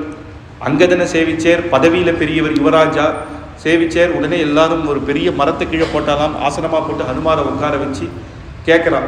ராமர்கிட்ட சொல்லச்சா அவருடைய இது வேற, நான் போய் உங்களுடைய அனுகிரகத்தினால் சீத்தையை இவாலாம் மித்திரர்கள் இல்லையா, அப்போ இதுவாகவே சொல்கிறேன். நான் போனேன் அப்படின்னு சுந்தரகாண்டம் புத்தியா சொன்னேன். நான் போனேன், அங்கே லங்கிடின்னு ஒருத்தி இருந்தா, ஸ்வயம்பிரபான்னு ஒருத்தி இருந்தா, அவளை வத்தம் பண்ணேன் அப்படின்னு எல்லாத்தையும் சொல்லி மொத்த லங்கையை எரிச்ச சீதாதேவியை பார்த்துட்டு வந்துட்டேன்னு ஒன்று எல்லாருக்கும் சந்தோஷம். எப்பேற்பட்ட பக்தி அப்படின்னு ஹனுபாஸ்து குருன் அப்படின்னு எல்லாம் சந்தோஷப்பட்டு ராகவஸ்ய பிரபாவேண பவதாம் ஜைவ தேஜசா சுக்ரீவஸ்ய காரியார்த்தம் மய சர்வமனுஷ்டிதம் ஏதத் சர்வம் மயா தத்ர. எல்லாரும் அப்படின்னு உம்முடைய பலபராக்கிரமம் என்ன, இப்படிதான் ஒரு பக்தன் இருக்கணும், அந்த தெய்வம் ராமனுக்காக இப்படி பண்ணேரே அப்படின்னு சொல்லும் பொழுது இது என்னுடைய பிரபாவம் இல்லை, இது சீதாராமருடைய அனுகிரகம். நீங்கள்லாம் ராம ஜபம் பண்ணீங்க இல்லையா, எல்லாம் உங்களுடைய பலம்தான் சேர்ந்து நான் இந்த காரியம் பண்ணேன் அப்படின்னு ஹனுமார் சொல்றேன். எல்லாம் அங்கதம் திருஷ்டுவ தேவி நச்சானி தைதி தத்ர நிவேதனம். உடனே அங்கதன் சொன்னானா, சீதாதேவியை பார்த்தாச்சு, நம்மளே போய் அங்க ராவண வதம் பண்ணி சீதாதேவியை கூட்டின்னு வந்துடலாம் அப்படின்னு. உடனே ஜாம்பவான் சொன்னாரா, இல்லப்பா சின்ன பசங்க நீங்களாம் எப்படிலாம் டக்கு டக்குன்னு முடிவெடுக்கக்கூடாது, எதுவாக இருந்தாலும் பெரியவா கிட்ட சொல்லணும், அவா என்ன ஆக்கிய பண்றாளோ அதை நம்ம பண்ணுவோம் அப்படின்னு. உடனே ஹனுமார் சொன்னாராம் அங்கதன் கிட்ட, ஏன்பா அந்த ஆலோசனை எனக்கு வராதா, இப்பயே சீதாதேவி நான் தூக்கிட்டு வரேன்னே சொன்னேன், ஆனால் சீதாதேவி ராமரே வந்து யுத்தம் பண்ணணும்னு சொல்லியிருக்கா, அதனால நம்ம போகலாம் அப்படின்னு. ஒன்று போகிற வழியில் மதுவனம் அப்படின்னு ஒரு பெரிய இடம் இருந்துதான். அங்கே எல்லா வானரர்கள்லாம் ஹனுமாரையும் அங்கதனையும் பார்த்து கேட்டா, இந்த மாதிரி நாங்கள் போகிறோம், கொஞ்ச நாள் சந்தோஷம் தானே எல்லாருக்கும் அப்படின்னா. ஹனுமார் அனுமதிச்சுட்டு சரி அப்படின்னு. அவள் போய் துவம்சம் பண்ணுறாளாம், மனுவதத்தில் இருக்கிற கல்லெல்லாம் குடிச்சிட்டு தட்டிட்டு இளநீர் அடித்து எல்லா மரத்தையும் உடைக்கிறாளாம்.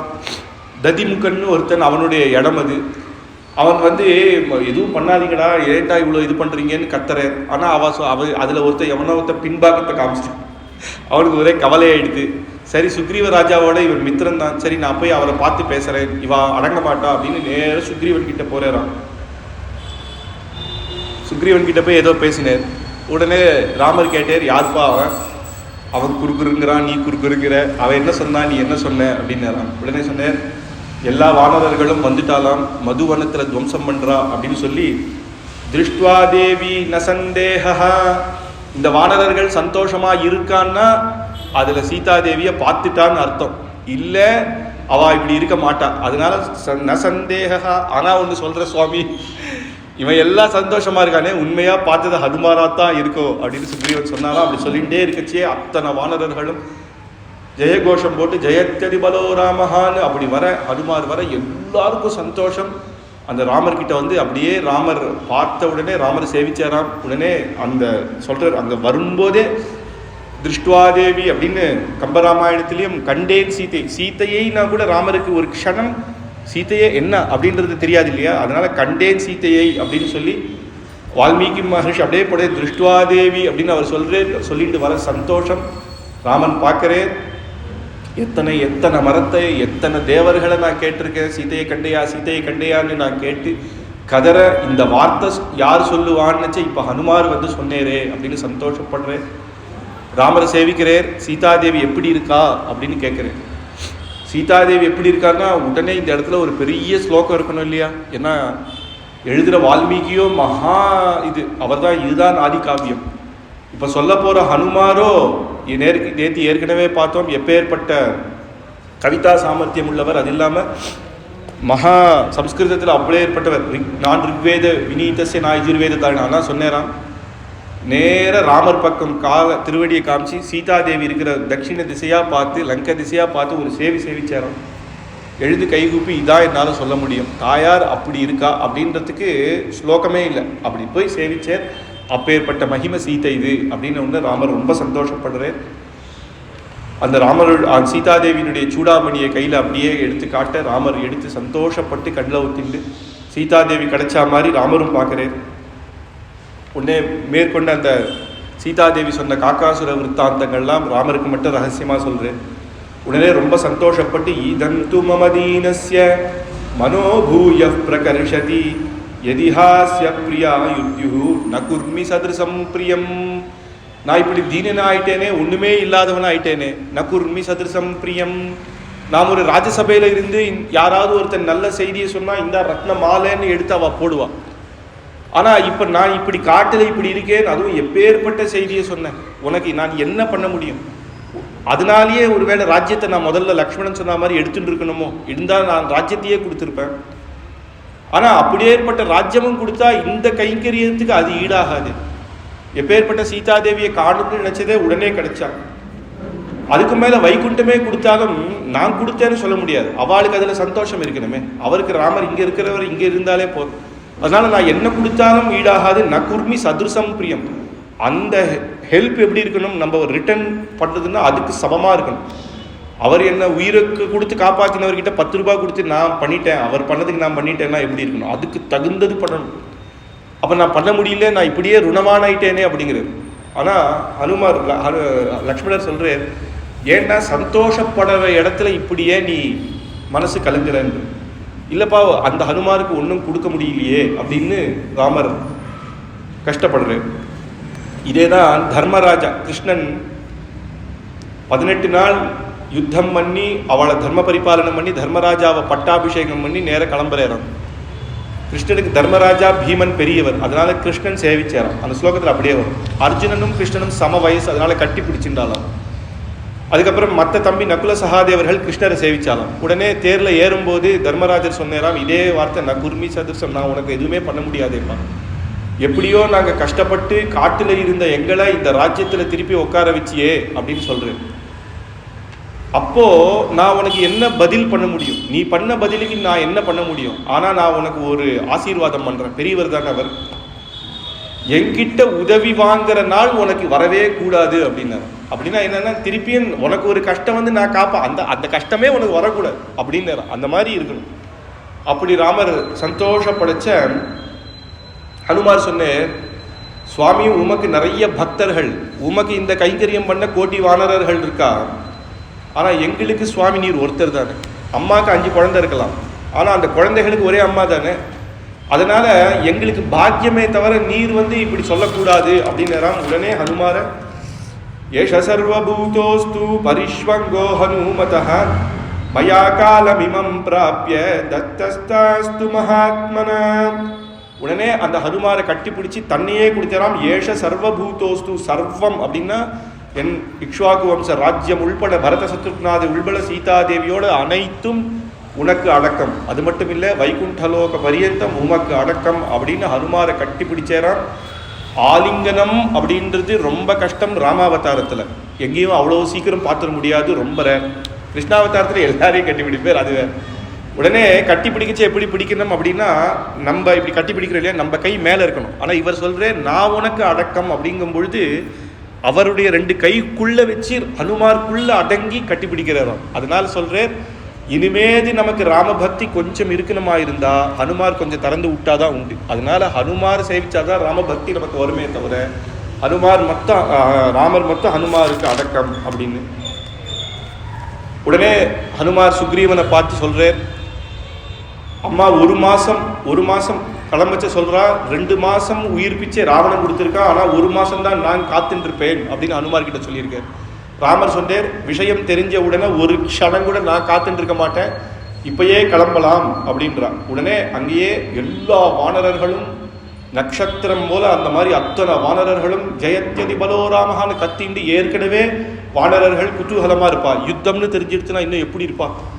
அப்படியே ஹனுமந்த வாகனத்துல ராமரும் அங்கதன் வந்து லக்ஷ்மணரையும் எல்ல பண்ணிட்டாலாம். நேர கோஷம் போட்டுட்டு எல்லாரும் போறான். அந்த எப்படி இருக்குன்னா, உத்லுத்ய வ்ரஜதாம் ஸ்புட ப்ருகுடிகாம் ஹுங்காரமாதன்வதாம் வாலாக்ராணி விதுன்வதாம் கில கில கோலாஹலம் குர்வதாம் யோதானாம் அரவிந்த கேசர ருஜாம் மத்யேத மத்யே திமி சேதச்சாபஸ்ஸிலி குகோஜ்வலகராம் ரகுனாம் பிரபும். அந்த குரங்குகள் எல்லாமே சிவப்பான முகம், அதனால தாமரை போல இருக்காம்.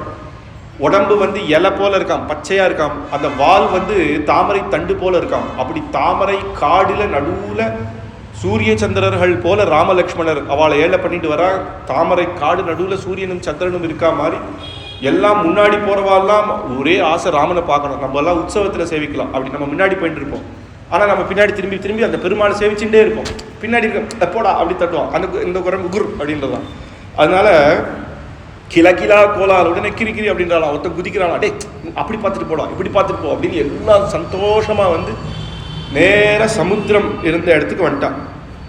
அங்க வந்து சமுத்திர தீரத்துல வந்த உடனே அங்க ராவணனோட அங்க வந்து ராமரை அங்க பார்க்கறதுக்கு அவனுடைய ஒற்றன் ஒருத்தன் பார்த்துட்டு வந்து சொல்றான், ராமர் லக்ஷ்மணர்கள் 2 பேரும் நிறைய கோட்டி வானரர்களோட வந்திருக்கா, அவ எப்படியும் சமுத்திரத்தை தாண்டிடுவா. அந்த எண்ணிக்கையை பார்த்தா இவாளே சமுத்திரத்தை தாண்டிடுவா போல இருக்கு. எல்லாம் கொஞ்சம் ஒரு 2 டம்ளர் சாப்பிட்டா கூட ஜலம் ஆயிடும் போல இருக்கு, சுவாமி எப்படியா இருந்தாலும் வந்துடுவா அப்படின்னு சொல்லியிருக்கான். உடனே ராவணன் சபை கூட்டினானா. இது வரைக்கும் இந்திரன் யுத்தத்துக்கு போச்ச கூட அவன் சபை கூட்டினதே கிடையாது. உடனே சபையை கூட்டுறான். உடனே தர்மத்தெல்லாம் எடுத்து சொல்றான். மந்திரமூலம் ஹி விஜயம் பிராஹுரார்த்தா மனஸ்வினஹ தஸ்மாத்வை ரோச்சனே மந்திரம் ராமம் பிரதி மகாபலஹ. நான் மந்திர ஆலோசனை பண்ண போறேன். எதுவுமே ஆலோசனை பண்ணி ராஜா முடிவெடுத்தாதான் நல்லதாமா. அதனால எப்படியே சீதாதேவியை நான் இங்கே கொண்டு வந்துட்டேன். அதுக்கு முன்னாடி அவன் ஆலோசனை பண்ணியிருக்கணும். அதை விட்டுட்டு இப்போ ஆலோசனை பண்ணுறான். சீதாதேவி நான் இங்கே கொண்டு வந்துட்டேன், நான் திருப்பி தரமாட்டேன். ஆனால் நீங்கள்லாம் வானரர்களோட வந்திருக்கா, நீங்கள்லாம் யுத்தம் பண்ணணும். எப்படி யுத்தம் பண்ண போறீங்கோ, யார் யார் என்ன பண்ண போறீங்கோன்னு ஸ்ட்ராட்டஜி எல்லாம் பண்ணி சொல்லுங்கோ அப்படிங்கிறான். உடனே அவள்லாம் சொன்னா, என்ன ராஜா வானர படைக்கா நீர் பயப்படுறேர், நம்மளாம் எப்பேற்பட்ட ராட்சசர்கள் அப்படின்னு ஒவ்வொருத்தரையும் நம்ம இருக்கோம்னா, சரிப்பா உங்களோட பலத்தில் எனக்கு நம்பிக்கை இருக்கு, இருந்தா கூட ஒரே ஒரு வானரம் தான் வந்தான், லங்கை மொத்தம் தகனம் பண்ணி போயிட்டான். அந்த ஒரு வானரனே அப்படியா இருந்தா அங்க எத்தனை வானரர்கள் எத்தனை தேசத்து வந்திருக்கா, அந்தந்த வானரர்களுக்கு சேனாபதி, அந்தந்த சேனாபதியுடைய பலம் எப்படி இருக்கும், அந்தந்த சேனாபதிகளுக்கெல்லாம் ஒரு ராஜா இருப்பான், அந்த ராஜாவுக்கெல்லாம் சக்கரவர்த்தி சுக்ரீவன், அவன் பலம் எப்படி இருக்கும், அத்தனை சைன்யத்தையும் கட்டுப்படுத்தி வசப்படுத்தி வச்சிருக்கிறே. அப்ப ராமலட்சுமணர்கள் எப்பேற்பட்டவா, அதனால ஒரு வானர்கிட்டயே பட்டது பாடு போராதா அப்படின்னு ஒன்று சொல்றா. அது தெரியாம எப்பயோ வந்துட்டான் சுவாமி, நம்ம எதிர்பார்க்கல, இப்பதான் நமக்கு தெரியும் இல்லைன்னா. ஒருத்தர் நேரம் எழுந்தான், நான் ராமரை வதம் பண்ணிடுறேன், நீ கவலைப்படாதியோன்னா. ஒருத்தர் எழுந்தா, ராமரெல்லாம் போடக்கூடாது, லக்ஷ்மணரை வதம் பண்ணிடலாம், லக்ஷ்மணர் எப்போ மரணம் ஆயிட்டாரோ ராமருக்கு மனசு கஷ்டமாயிடும், யுத்தம் பண்ண மாட்டேன்னு போயிடுவேன். அது தப்புப்பா, சுக்ரீவனை வதம் பண்ணிட்டா வானரர்கள் எல்லாம் போயிடுவா, அப்ப ராம லக்ஷ்மணருக்கு பலம் இல்லாத ஆயிடும், நம்ம அதை பண்ணணும்னா. ஒருத்தர் எழுந்தானா, எனக்கு யார் மேலேயும் கோவம் இல்லை, அந்த ஹனுமான் ஒருத்தர் வந்து எங்க வீடெல்லாம் இருச்சா இல்லையா, நான் அவரை வதம் பண்ணி விடுறேன்னு. உடனே விபீஷணன் எழுதுறான், ஏன்பா இவனை வதம் பண்ணிடுறேன் அவனை வதம் பண்ணிடுறேன்னு பேசுறியே, உண்மையா தர்மம் என்னன்னு தெரியணும். ராஜா எப்படியுமே நேர யுத்தம்னு ஆரம்பிக்க கூடாது, சாமதான வேத தண்டம், கடைசி தான் தண்டம். ஏன்னா யுத்தம்னு வந்துடுதுன்னா ஜெயம் அப்படின்றது அப்புறம், ரெண்டு பக்கத்திலேயுமே நாசம் உண்டு. ஒரு யுத்தம் அப்படின்னா அங்க 20 பேர் செத்தா இங்க 5 பேர் செத்துட்டா அப்படின்னு சந்தோஷப்படலையா, 5 பேர் போயிட்டாங்க, ஒரு உயிர் போனாலும் போனது தானே. அதனால எடுத்த உடனேயே இருக்கக்கூடாது. அது இதனுடைய உதாரணம் அழகா சொல்லணும்னா, மகாபாரதத்துல கிருஷ்ணர் தான் இந்த யுத்தத்தை பண்ண வச்சே. அதுல வேற சொல்றான், பகவத்கீதை அர்ஜுனனுக்கு சொன்னதே யுத்தம் பண்றதுக்கு தான் அப்படின்றது. ஆனா உண்மையிலேயே கிருஷ்ணன் சாமதான பேத தண்டத்தை எல்லாமே பண்றது, சமாதானமா பேச தானே போறேன். அப்பேற்பட்ட சர்வேஸ்வரன் அவரே போறேன். அவர் போய் சொல்றாரு, ஒத்துக்கல, அவ பண்ணிட்டாப்பா, 14 வருஷம் வனவாசத்துல இருந்தாச்சு, அஜ்ஞாத்தவாசம் முடிச்சாச்சு, அவ இடத்த அவளுக்கு கொடுத்துருங்கிறான். அவ கேட்கல, சரி தானம் பண்ற, சரிப்பா ஒரு 5 நகரமாவது கொடு அப்படிங்கிறான். அதெல்லாம் முடியாது சுவாமி, 5 சந்து பொத்து கூட அவன் கொடுக்க முடியாதுன்றான். பேதம் தானம் பண்ணி பார்த்தே முடியல, சரி பேதம் பண்ணலாம் அப்படின்னு. இவனுக்கு என்ன தைரியம், பீஷ்மர் துரோணர்கள் இருக்கா இல்லையா, பீஷ்மர் துரோணர்கிட்ட எல்லாம் பேசுறா, நீர் வந்து யுத்தம் பண்ணாதியோன்னு. அவ கேட்கல, இல்ல சுவாமி இந்த குலத்துக்காக எங்களால விட முடியாது அப்படின்னு. உடனே கர்ணன் கிட்ட போய் உண்மையெல்லாம் சொல்றாரு, உங்க அம்மா தாண்டா, இவெல்லாம் உங்க தம்பி தாண்டா அப்படின்னு எல்லா சரித்திரமும் சொல்றாரு. ஆனா அவனு சொல்றான், என் சிநேகிதன் பேதமும் பண்ணி பார்த்து கடைசியில தான் யுத்தத்துக்கு போறேன். அப்போ இந்த இடத்துல சாமதான பேத தண்டம் என்னன்னா, சமாதானத்துக்கு இங்க வழியே கிடையாது. சீதாதேவியை கொண்டு வந்துட்டு யுத்தம் பண்ணாதேன்னு சமாதானத்துக்கு போனா ராமர் ஒத்துக்க மாட்டேன், அதனால தானம் பண்ணிடுவோம். நேரம் சீதாதேவி கொண்டு போய் கொடுத்துருவோம், மன்னிச்சிடுன்னு சொல்லி விட்டுருவோம், அப்ப யுத்தமே வேண்டாம் அப்படிங்கிற. அப்படியும் தானம் பண்ணியும் ராமர் கேட்கலன்னா பேதம் பண்ணும். சுக்ரீவன் கிட்ட போய் சொல்லுவோம், இந்த பாருப்பா சீதாதேவியை கொடுத்துட்டு தேவையில்லாத யுத்தத்துக்கு வராதிங்கோ, உங்களுக்கு மரணம் ஏற்படும், நம்ம பேதிச்சு பார்க்கலாம். அதுவும் முடியலையா, பார்த்துக்கலாம், ஒரு கை பார்த்துக்கலாம் அப்படின்னு சொல்றான். யுத்தம் பண்ணலாம், கடைசியா தான் யுத்தம், ஆனா தர்மம்னு ஒண்ணு இருக்கு அப்படின்னு சொல்றோம். அப்படி சொன்ன உடனே ராமஸ்ய தயிதா பத்னி ஸ்வயம் யதி நதீயதே பிரசாதயே த்வம் பர்து, அவள் வச்சனம் மம, நான் சொல்றதை கேளுங்கோ கொடுத்துருங்கோன்னு சொல்லிச்சு. ராவணன் சொல்றான், தியஜஸ்வ கோபம் சுகவர்தனாசனம் பஜஸ்வ தர்மம் ரதிகீர்த்தி வர்தனம் பிரசீத ஜீவேம சபுத்ர பாந்தவாஹ பிரதீயதாம் தாசரதாய மைதிலி. சீதையை கொண்டு விட்டு உன் கோபத்தை விடு, தர்மத்தை பாரு, அதுதான் நம்ம குலத்துக்கும் நமக்கும் எல்லாருக்கும் க்ஷேமம், சீதாதேவியை கொண்டு விட்டுடலாம் அப்படின்னு சொன்ன உடனே ராஜா ஒரு 4 பேர் விபீஷணர் சொல்றது கரெக்டு தான் அப்படின்னு தலையாட்டினாலாம். உடனே ராஜா பார்த்தான், ஐயோ தனி கட்சி ஆரம்பிச்சுட்டா, இவா தனியா போயிடுவா, தனி ராஜா ஆயிடுவான், அதனால நம்ம உடனே இன்னைக்கு சபை கரைஞ்சிட்டுப்பா, நாளைக்கு பேசிக்கலாம் அப்படின்றான். அதுதான் அவளுடைய இது.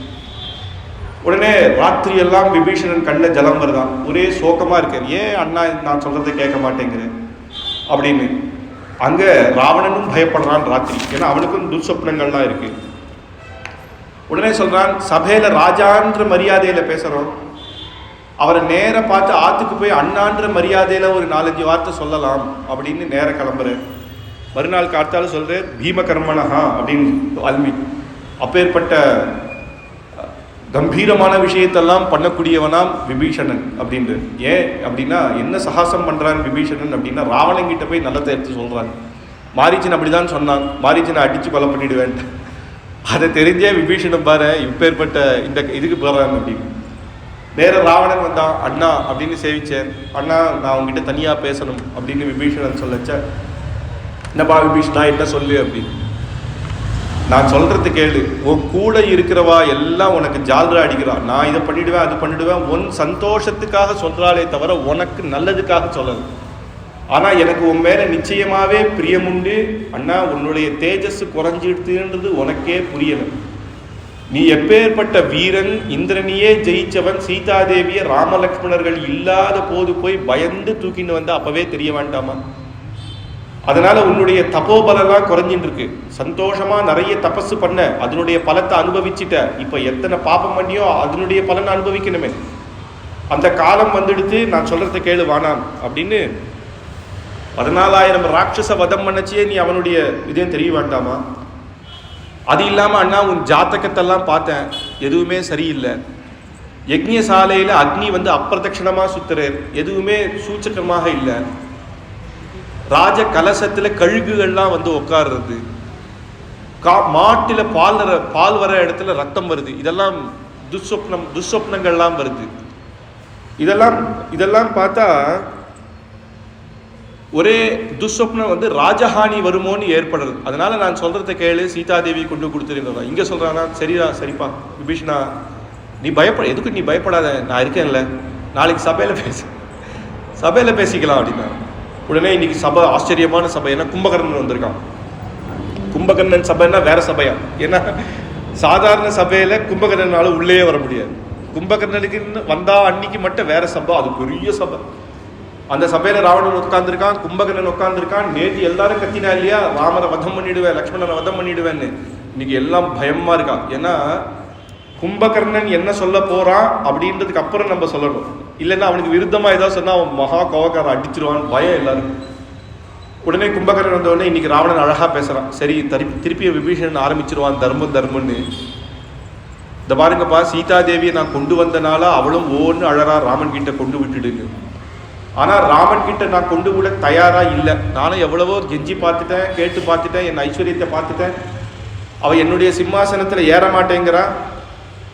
ஆனா நான் ஒன்று சொல்றேன், சீதாதேவியை நான் திருப்பி கொடுக்க மாட்டேன், யுத்தம் தான், இதுக்கு மேல உங்களுக்கு என்னவோ பேசிக்கோங்க அப்படின்ட்டான். இனிமே விபீஷணன் அந்த வார்த்தையிலே வரக்கூடாதுன்னு நேற்று வேற தனியா சொல்லியிருக்கான், சபையில பேசுவோன்னு சொல்லிட்டோம் இல்லையா, இப்படி சொல்லிட்டான். உடனே கும்பகர்ணன் எழுந்தானா, நியாயேன ராஜ்ய காரியாணி யஹ் கரோதி தசாசன. ராவணா, இப்பேற்பட்ட அயோக்கியத்தனம் பண்ணிட்டியே, இன்னொரு ஸ்திரியை நீ கூட்டுன்னு வந்துட்டியே, இத்தனை நாள் எனக்கு தெரியல, நான் போய் எங்கேயோ தூங்கியிருந்தேன். நீ இப்பேற்பட்ட அபச்சாரம் பண்ணி ராட்சச குலத்துக்கே ஒரு பெரிய அவமானத்தை கொண்டு வந்திருக்கியே, இதனால எப்பேற்பட்ட கஷ்டம் நமக்கு வரப்போறதுன்னு தெரியுமா? உன்னை யார் இதை பண்ண சொன்னா? விஷத்தை குடிச்சிட்டு ஐயோ கஷ்டமா இருக்கேன்னு எவனாவது அழுவானா? சமுத்திர நடுவுல போயிட்டு என்னால வெளில வர முடியலையேன்னு அழுவானா? சீதாதேவியை கொண்டு வந்ததுக்கு அப்புறம் மந்திர ஆலோசனை கேட்கறியே, நான் என்ன செத்தா போயிட்டேன், என்னை எழுப்பி முதல்லயே நீ கேட்டிருக்க வேண்டாமா? என்னை கேட்காம நீ இப்படி பண்ணிட்டியேன்னு உடனே விபீஷன் நினைச்சார், நம்ம பக்கத்துல தர்மம் சொல்ல அண்ணா இருக்கே அப்படின்னு ராவணனை திருத்திடுவே நினைச்சுட்டே இருக்கச்சியே கும்பகர்ணன் சொன்னானா, சரி ஏதோ பண்ணி தொலைச்சிட்டேன். ஆனா என்ன பண்றது, நீ அண்ணா உன் பக்கம் நான் நிக்கிறேன், யார வரட்டும், எதி சக்கர விவஸ்திராத்தௌ எதி பாவகமாருதௌ அப்படின்னு யார் வரட்டும், குபேரம் வாயு யார் வரட்டும், நான் பார்த்துக்கிறேன், கவலைப்படாத அப்படின்ட்டான். இப்போ இத்தனை சொல்லதுக்கும் என் தர்மத்தை சொன்னதுக்கும் கடைசியில் சொன்னதுக்கும் என்ன பிரயோஜனம்? எல்லாம் சொல்லிட்டு நீ தப்பு பண்ணிட்ட, சரி போ நான் பக்கத்தில் நிற்கிறேன் அப்படின்னா அதுக்கு பேர் தர்மமே கிடையாது. உடனே விபீஷணன் எழுந்தார், திருப்பியும் அண்ணா இது நியாயம் கிடையாது, தர்மம் எங்கே இருக்கோ அதான் ஜெயிக்கணும், அதான் ஜெயிக்கும். பஞ்சாங்குலி பஞ்சசிரோதிகாய சீதா மகாஹி தவ கேள ராஜன்னு அப்படின்னு சொல்லும்போது சிந்தா விஷா சுஷ்மித தீக்ஷதம்ஸ்னஹா, சீதாதேவி அழகா இருக்கான்னு நீ வச்சுக்கலான்னு பார்க்குறியா? அங்கே பாம்பு கூட தான் பார்க்க அழகா இருக்கு, மேலே ரத்னம் இருக்கு, அதை கொண்டு வந்து ஆற்றுல வச்சுன்ற முடியுமா? அதனுடைய விஷம் என்ன ஆகும்? பதிவிரதையினுடைய நீ அவளுக்கு பண்ற அபச்சாரம் அந்த சீதாதேவியே உன்னை பொசுக்கிடுவா, ஜாக்கிரதை. மரியாதையா நான் சொல்றேன், இப்பயாவது நீ போய் சீதாதேவியை கொண்டு விடணும் அப்படின்னு விபீஷணன் சொல்றேன். உடனே பிரஹஸ்தன் அப்படின்ற மந்திரி எழுந்தான். ஏன் விபீஷணா நீ பயப்படுற? உன்னுடைய பலம் என்னன்னு உனக்கு தெரியல, நாங்கள்லாம் இருக்கோம். ராவணன் எப்பேற்பட்டவர், என்ன ஜெயிக்க மாட்டோமா? சும்மா ஏதோ சொல்லிட்டு இருக்க, நீ பஜனை பண்ணதாயா லாய்க்கு? நீயே உனக்கு என்ன கஷ்டம்? வரைக்கும் யுத்தம் வராது, நாங்களே பார்த்துக்கிறோம். உனக்கு என்ன யுத்தம் பண்ண பயம்? அவ்வளோதானே, உனக்கு எதுவும் ஆகாது, நீ போ உள்ள போய் ராமராமன் சொல்லிட்டு அப்படின்ட்டான். உடனே விபீஷனுக்கு மகா கோபம் வந்தது. என்னையாடா பஜனைக்கு லாய்க்குன்னு சொன்ன? நீ என்ன நினைச்சிட்டு இருக்கீங்கோ? உங்களால தான்டா எங்க அண்ணன் கெடுறான், நீங்க இந்த மாதிரி ஏற்றி விட்டதுனால தான் அப்படின்னு விபீஷணன் திருப்பி சொல்ல, உடனே இந்திரஜித் எழுந்தேறான். ஏஷ குலோஸ்மின் புருஷோ, இந்த குலத்துல எப்படிப்பா நீ பிறந்த? ராட்சசனா இருந்துட்டு பயம் எப்பயும் தர்மம்னு பேசிட்டு ராவணரை பார்த்து கேட்கிறா, இவர் உங்க தம்பி தானா அப்படின்ட்டான். உடனே விபீஷனுக்கு மகா கோபம் வந்தது. அண்ணாவனுடைய பையன் தான், நமக்கு பையன் தானே, பையன்ற எண்ணையில சொல்றானா? இந்திரஜித்துன்னு பேரு வந்தது உனக்கு, ஏதோ இந்திரனை ஜெயிச்சேன்னு நீ நினைச்சிட்டு இருக்க. இந்திரன் வந்து உனக்கு பயப்பட்டான், உன் அப்பா ராவணனுக்கு பயப்பட்டான். அதை ஞாபகம் வச்சுக்கோ. உன்னுடைய பலம் இல்லை அது. சின்னவா பெரியவா பேசும்போது சின்னவா நீ என்னடா பேசுறது, உட்கார், நாங்கள் எது சொல்றோமோ அதை நீ பண்ணணும், அவ்வளோதான் அப்படின்னு ஒரு பையனுக்கு என்ன திட்டி சொல்லணுமோ அப்படிதான் சொல்றேன். உடனே ராவணனுக்கு மகா கோபம் வந்தது. என் பிள்ளையவா நீங்க சொல்றீங்கோ அப்படின்னு நேர எழுந்தா. சீதைய பாம்புன்னு சொல்றியே, விஷம்னு சொல்றியே, நீதாண்டா விபீஷணா விஷம். என் பக்கத்தில் இருந்துட்டு சத்ருவனுடைய கிரகத்துல போய் வாசல்ல போய் தூங்கலாமா? ஏன்னா சத்ருக்கே ஒரு பயம் வரும். இவன் சாதாரணமாக ஹார்ட் அட்டாக் வந்து போனா கூட நம்ம தான் கொலை பண்ணுவோம்னு நினைச்சு அவனை வந்து பார்த்துட்டு ஜாக்கிரதையாக அனுப்பிச்சு வைப்பானோ. அதனால சத்ரு வீட்டில் கூட படுக்கலான்டா. என் கூடவே இருந்து எனக்கு நல்லது பண்றதுன்னே நினைச்சுட்டு இங்கே இருந்துட்டு என் சத்ருவை நீ பஜனை பண்ணிட்டு இருக்க, என்ன நினைச்சிட்டு இருக்க அப்படின்னு. வித்யுதே ஸ்திரீஷு சாப்பல்யம் வித்யதே ஞாதி பயம் அப்படிங்கிறாங்க. என்ன பண்றது, பெண்ணுன்னா அந்த சஃபலம் எல்லாருக்கும் இருக்குதான் செய்யும். தம்பிக்கு அண்ணா மேல பொறாமை இருக்குதான் செய்யும். நீ என் மேல பொறாமப்படுறியோ அப்படின்னா, தம்பி மேல அண்ணாக்கு பொறாமை இருக்கும், அண்ணாக்கு தம்பி மேல பொறாமை இருக்கும்ன்றது சாதாரணம் அப்படிங்கிறான். ஆனா இதே ராமாயணத்துல இருக்க பரத சத்ருக்ன லக்ஷ்மணர்களுடைய குணத்தை அவன் பார்த்ததில்லை. உடனே சொன்னான், துவாம் துதி குலபாம்சனஹா, தன்னுடைய காலால எட்டி ஒரு உதைச்சானாம். அது இது போய் விபீஷன் பொழுது, நீ குலபாம்சன் எழுந்து இங்கேருந்து போ, ராமன் கிட்ட போ அப்படின்ட்டானா. உடனே விபீஷன் நினைச்சான், இத்தனை நாள் எனக்கு ஆக்ஞை கிடைக்கல, கிடைச்சிருத்து சந்தோஷம் அப்படின்னு. இத்யுக்வா பருஷம் வாக்கியம் நியாயவாதி விபீஷணஹா, இங்க போட்டார். அப்படியே ஆகாசத்துக்கு போயிட்டு பேசுறாராம், நியாயவாதி விபீஷணஹா அப்படின்னு இந்த இடத்துல போட்டார் வால்மீகி. உத்பபாத கதா பாணிஹி சதுர்பிஹி சஹ ராட்சசைஹி. விபீஷணன் அந்த கதையை எடுத்து தன்னுடைய தோல்ல போட்டு ஆகாசத்துல போய் இங்க கம்பீரமாக கீழே பார்க்கறானாம். அவர் பின்னாடி 4 பேர் கிளம்பிட்டாராம். அவருக்கு வேண்டியவர்கள், அவன் சொல்றதுலாம் நியாயம் இருக்குன்னு ஒரு 4 பேர் உடனே கிளம்பிட்டான். உத்பபாத கதா பாணிஹி, அவனுக்கு நிப்ப பார்த்தமே கிடையாது, கதையை கீழே வைக்கிறதே கிடையாது, மேலே போயிட்டான்.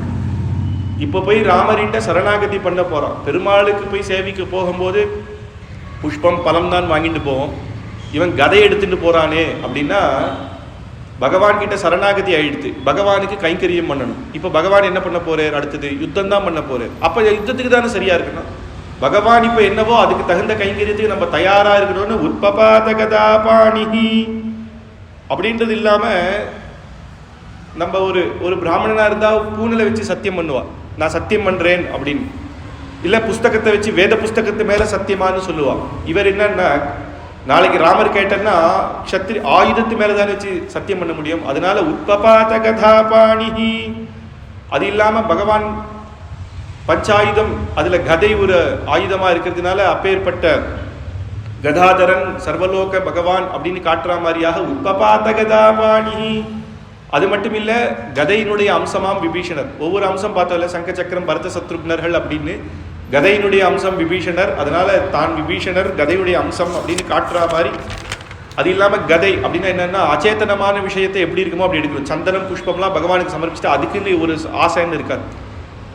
அது எங்கே பெருமாள் எங்கே வச்சுக்கிறாரோ அது அப்படி இருக்குமோ, அதுக்குன்னு ஒரு ஆசை இருக்காதோ. கதை அதை பகவான் நான் எடுத்துகிட்டு போகிறேன், நான் கதையாக போகிறேன், பகவான் என்னை வச்சு யுத்தம் பண்ணணுன்னாலும் பண்ணலாம், அந்த கதையை இப்படியும் வச்சுக்க முடியும், பக்கத்துலேயும் கையில் வச்சுக்கலாம், எப்படி வேணால் யூஸ் பண்ணிக்கலாம், அது அவருடைய இஷ்டம் அப்படின்னு சொல்கிற மாதிரியா. அப்படி சொல்லிட்டு அந்தரிக்ஷ கத ஸ்ரீமான் பிராதரம் ராட்சசாதிபம் அப்படின்னு அந்தரிக்ஷத்தில் போய் அந்தரிக்ஷ கத ஸ்ரீமான் அப்படின்னு போட்டார். இது வரைக்கும் வால்மீகி மகர்ஷி எல்லா இடத்துலையும் சொல்லும் பொழுது விபீஷணசிய தர்மாத்மான் தான் சொல்லுவார். இந்த இடத்துல தான் ஸ்ரீமான் அப்படின்னு போட்டார். ஸ்ரீ சப்தத்துக்கு என்ன அப்படின்னா ராம கைங்கரியத்துக்காக போறாரு. எல்லாத்தையும் விட்டு மைத்தியத்வா மயாலங்கா மித்ராணிச்சு தனானிச்சன்னு எல்லாத்தையும் சொத்து சுகம் எல்லாம் விட்டு போறவரை போய் இப்போ ஸ்ரீன்னு போடுறாருன்னா தனம் மட்டும் ஸ்ரீ கிடையாது அப்படின்னு சொல்றதுக்காக இப்போ கைங்கரியத்துக்காக போறதுனால கைங்கரிய ஸ்ரீ. அந்த கைங்கரியமே அப்படின்னு நினைச்சு போனதுனால பகவான் நாளைக்கு லங்கா ராஜ்யத்தை கொடுக்க போறேன், அதனால லங்கா ஸ்ரீயும் இவருக்கு இருக்கு. சரணாகத்தின்னு போறதுனால சரணாகதி ஸ்ரீ இப்போ அவர்கிட்ட இருக்கு. அது இல்லாமல் தாயார்கிட்ட சொல்றாலாம் ஆகாசத்தில் இருக்கிறது யாருன்னு கேட்குறா. ராவணன் துரத்திட்டேர், திருச்சட்ட சொல்கிறாளாம் எங்கள் அப்பா தான் ராமர்கிட்ட போய் சரணாகதி பண்ண போறேர் அப்படின்னு ஒன்று தாயார் நினைக்கிறாளாம். காக்காசுரன் இருக்கச்ச கூட நான் பக்கத்தில் இருந்தேன், இப்போ இவரை சேர்த்துக்கலன்னா எப்படி அவரை சேர்த்துக்கணும்னு தாயார் அங்கே தியானம் பண்ணுறாராம். அதனால தாயார் அனுகிரகம் கிடைச்சதுனால அந்தரிக்ஷகத ஸ்ரீமான் அப்படின்னு சொல்லி அங்கேருந்து ஆச்சரியமாக கிளம்பி ஆகாசத்தில் வந்துட்டேர். இங்கே வானரர்கள்லாம் இருக்கிற இடம், அந்த ராமர் இருக்கிற அந்த இடத்துக்கு வந்து ஆகாசத்தில் பார்த்தவொடனே இந்த குரங்குகள்லாம் இந்த ராட்சசர்கள் எங்கேருந்துடா வந்தா அப்படின்னு நேர கல்லை தூக்கி போடுறாளாம். கல்லை தூக்கி அவளுக்கு தெரியல இது எங்கேருந்தோ வந்துட்டா ராவணன் நினச்சி வந்திருக்கான்னு போட உடனே திருப்பி யுத்தம் பண்ணலையாம்.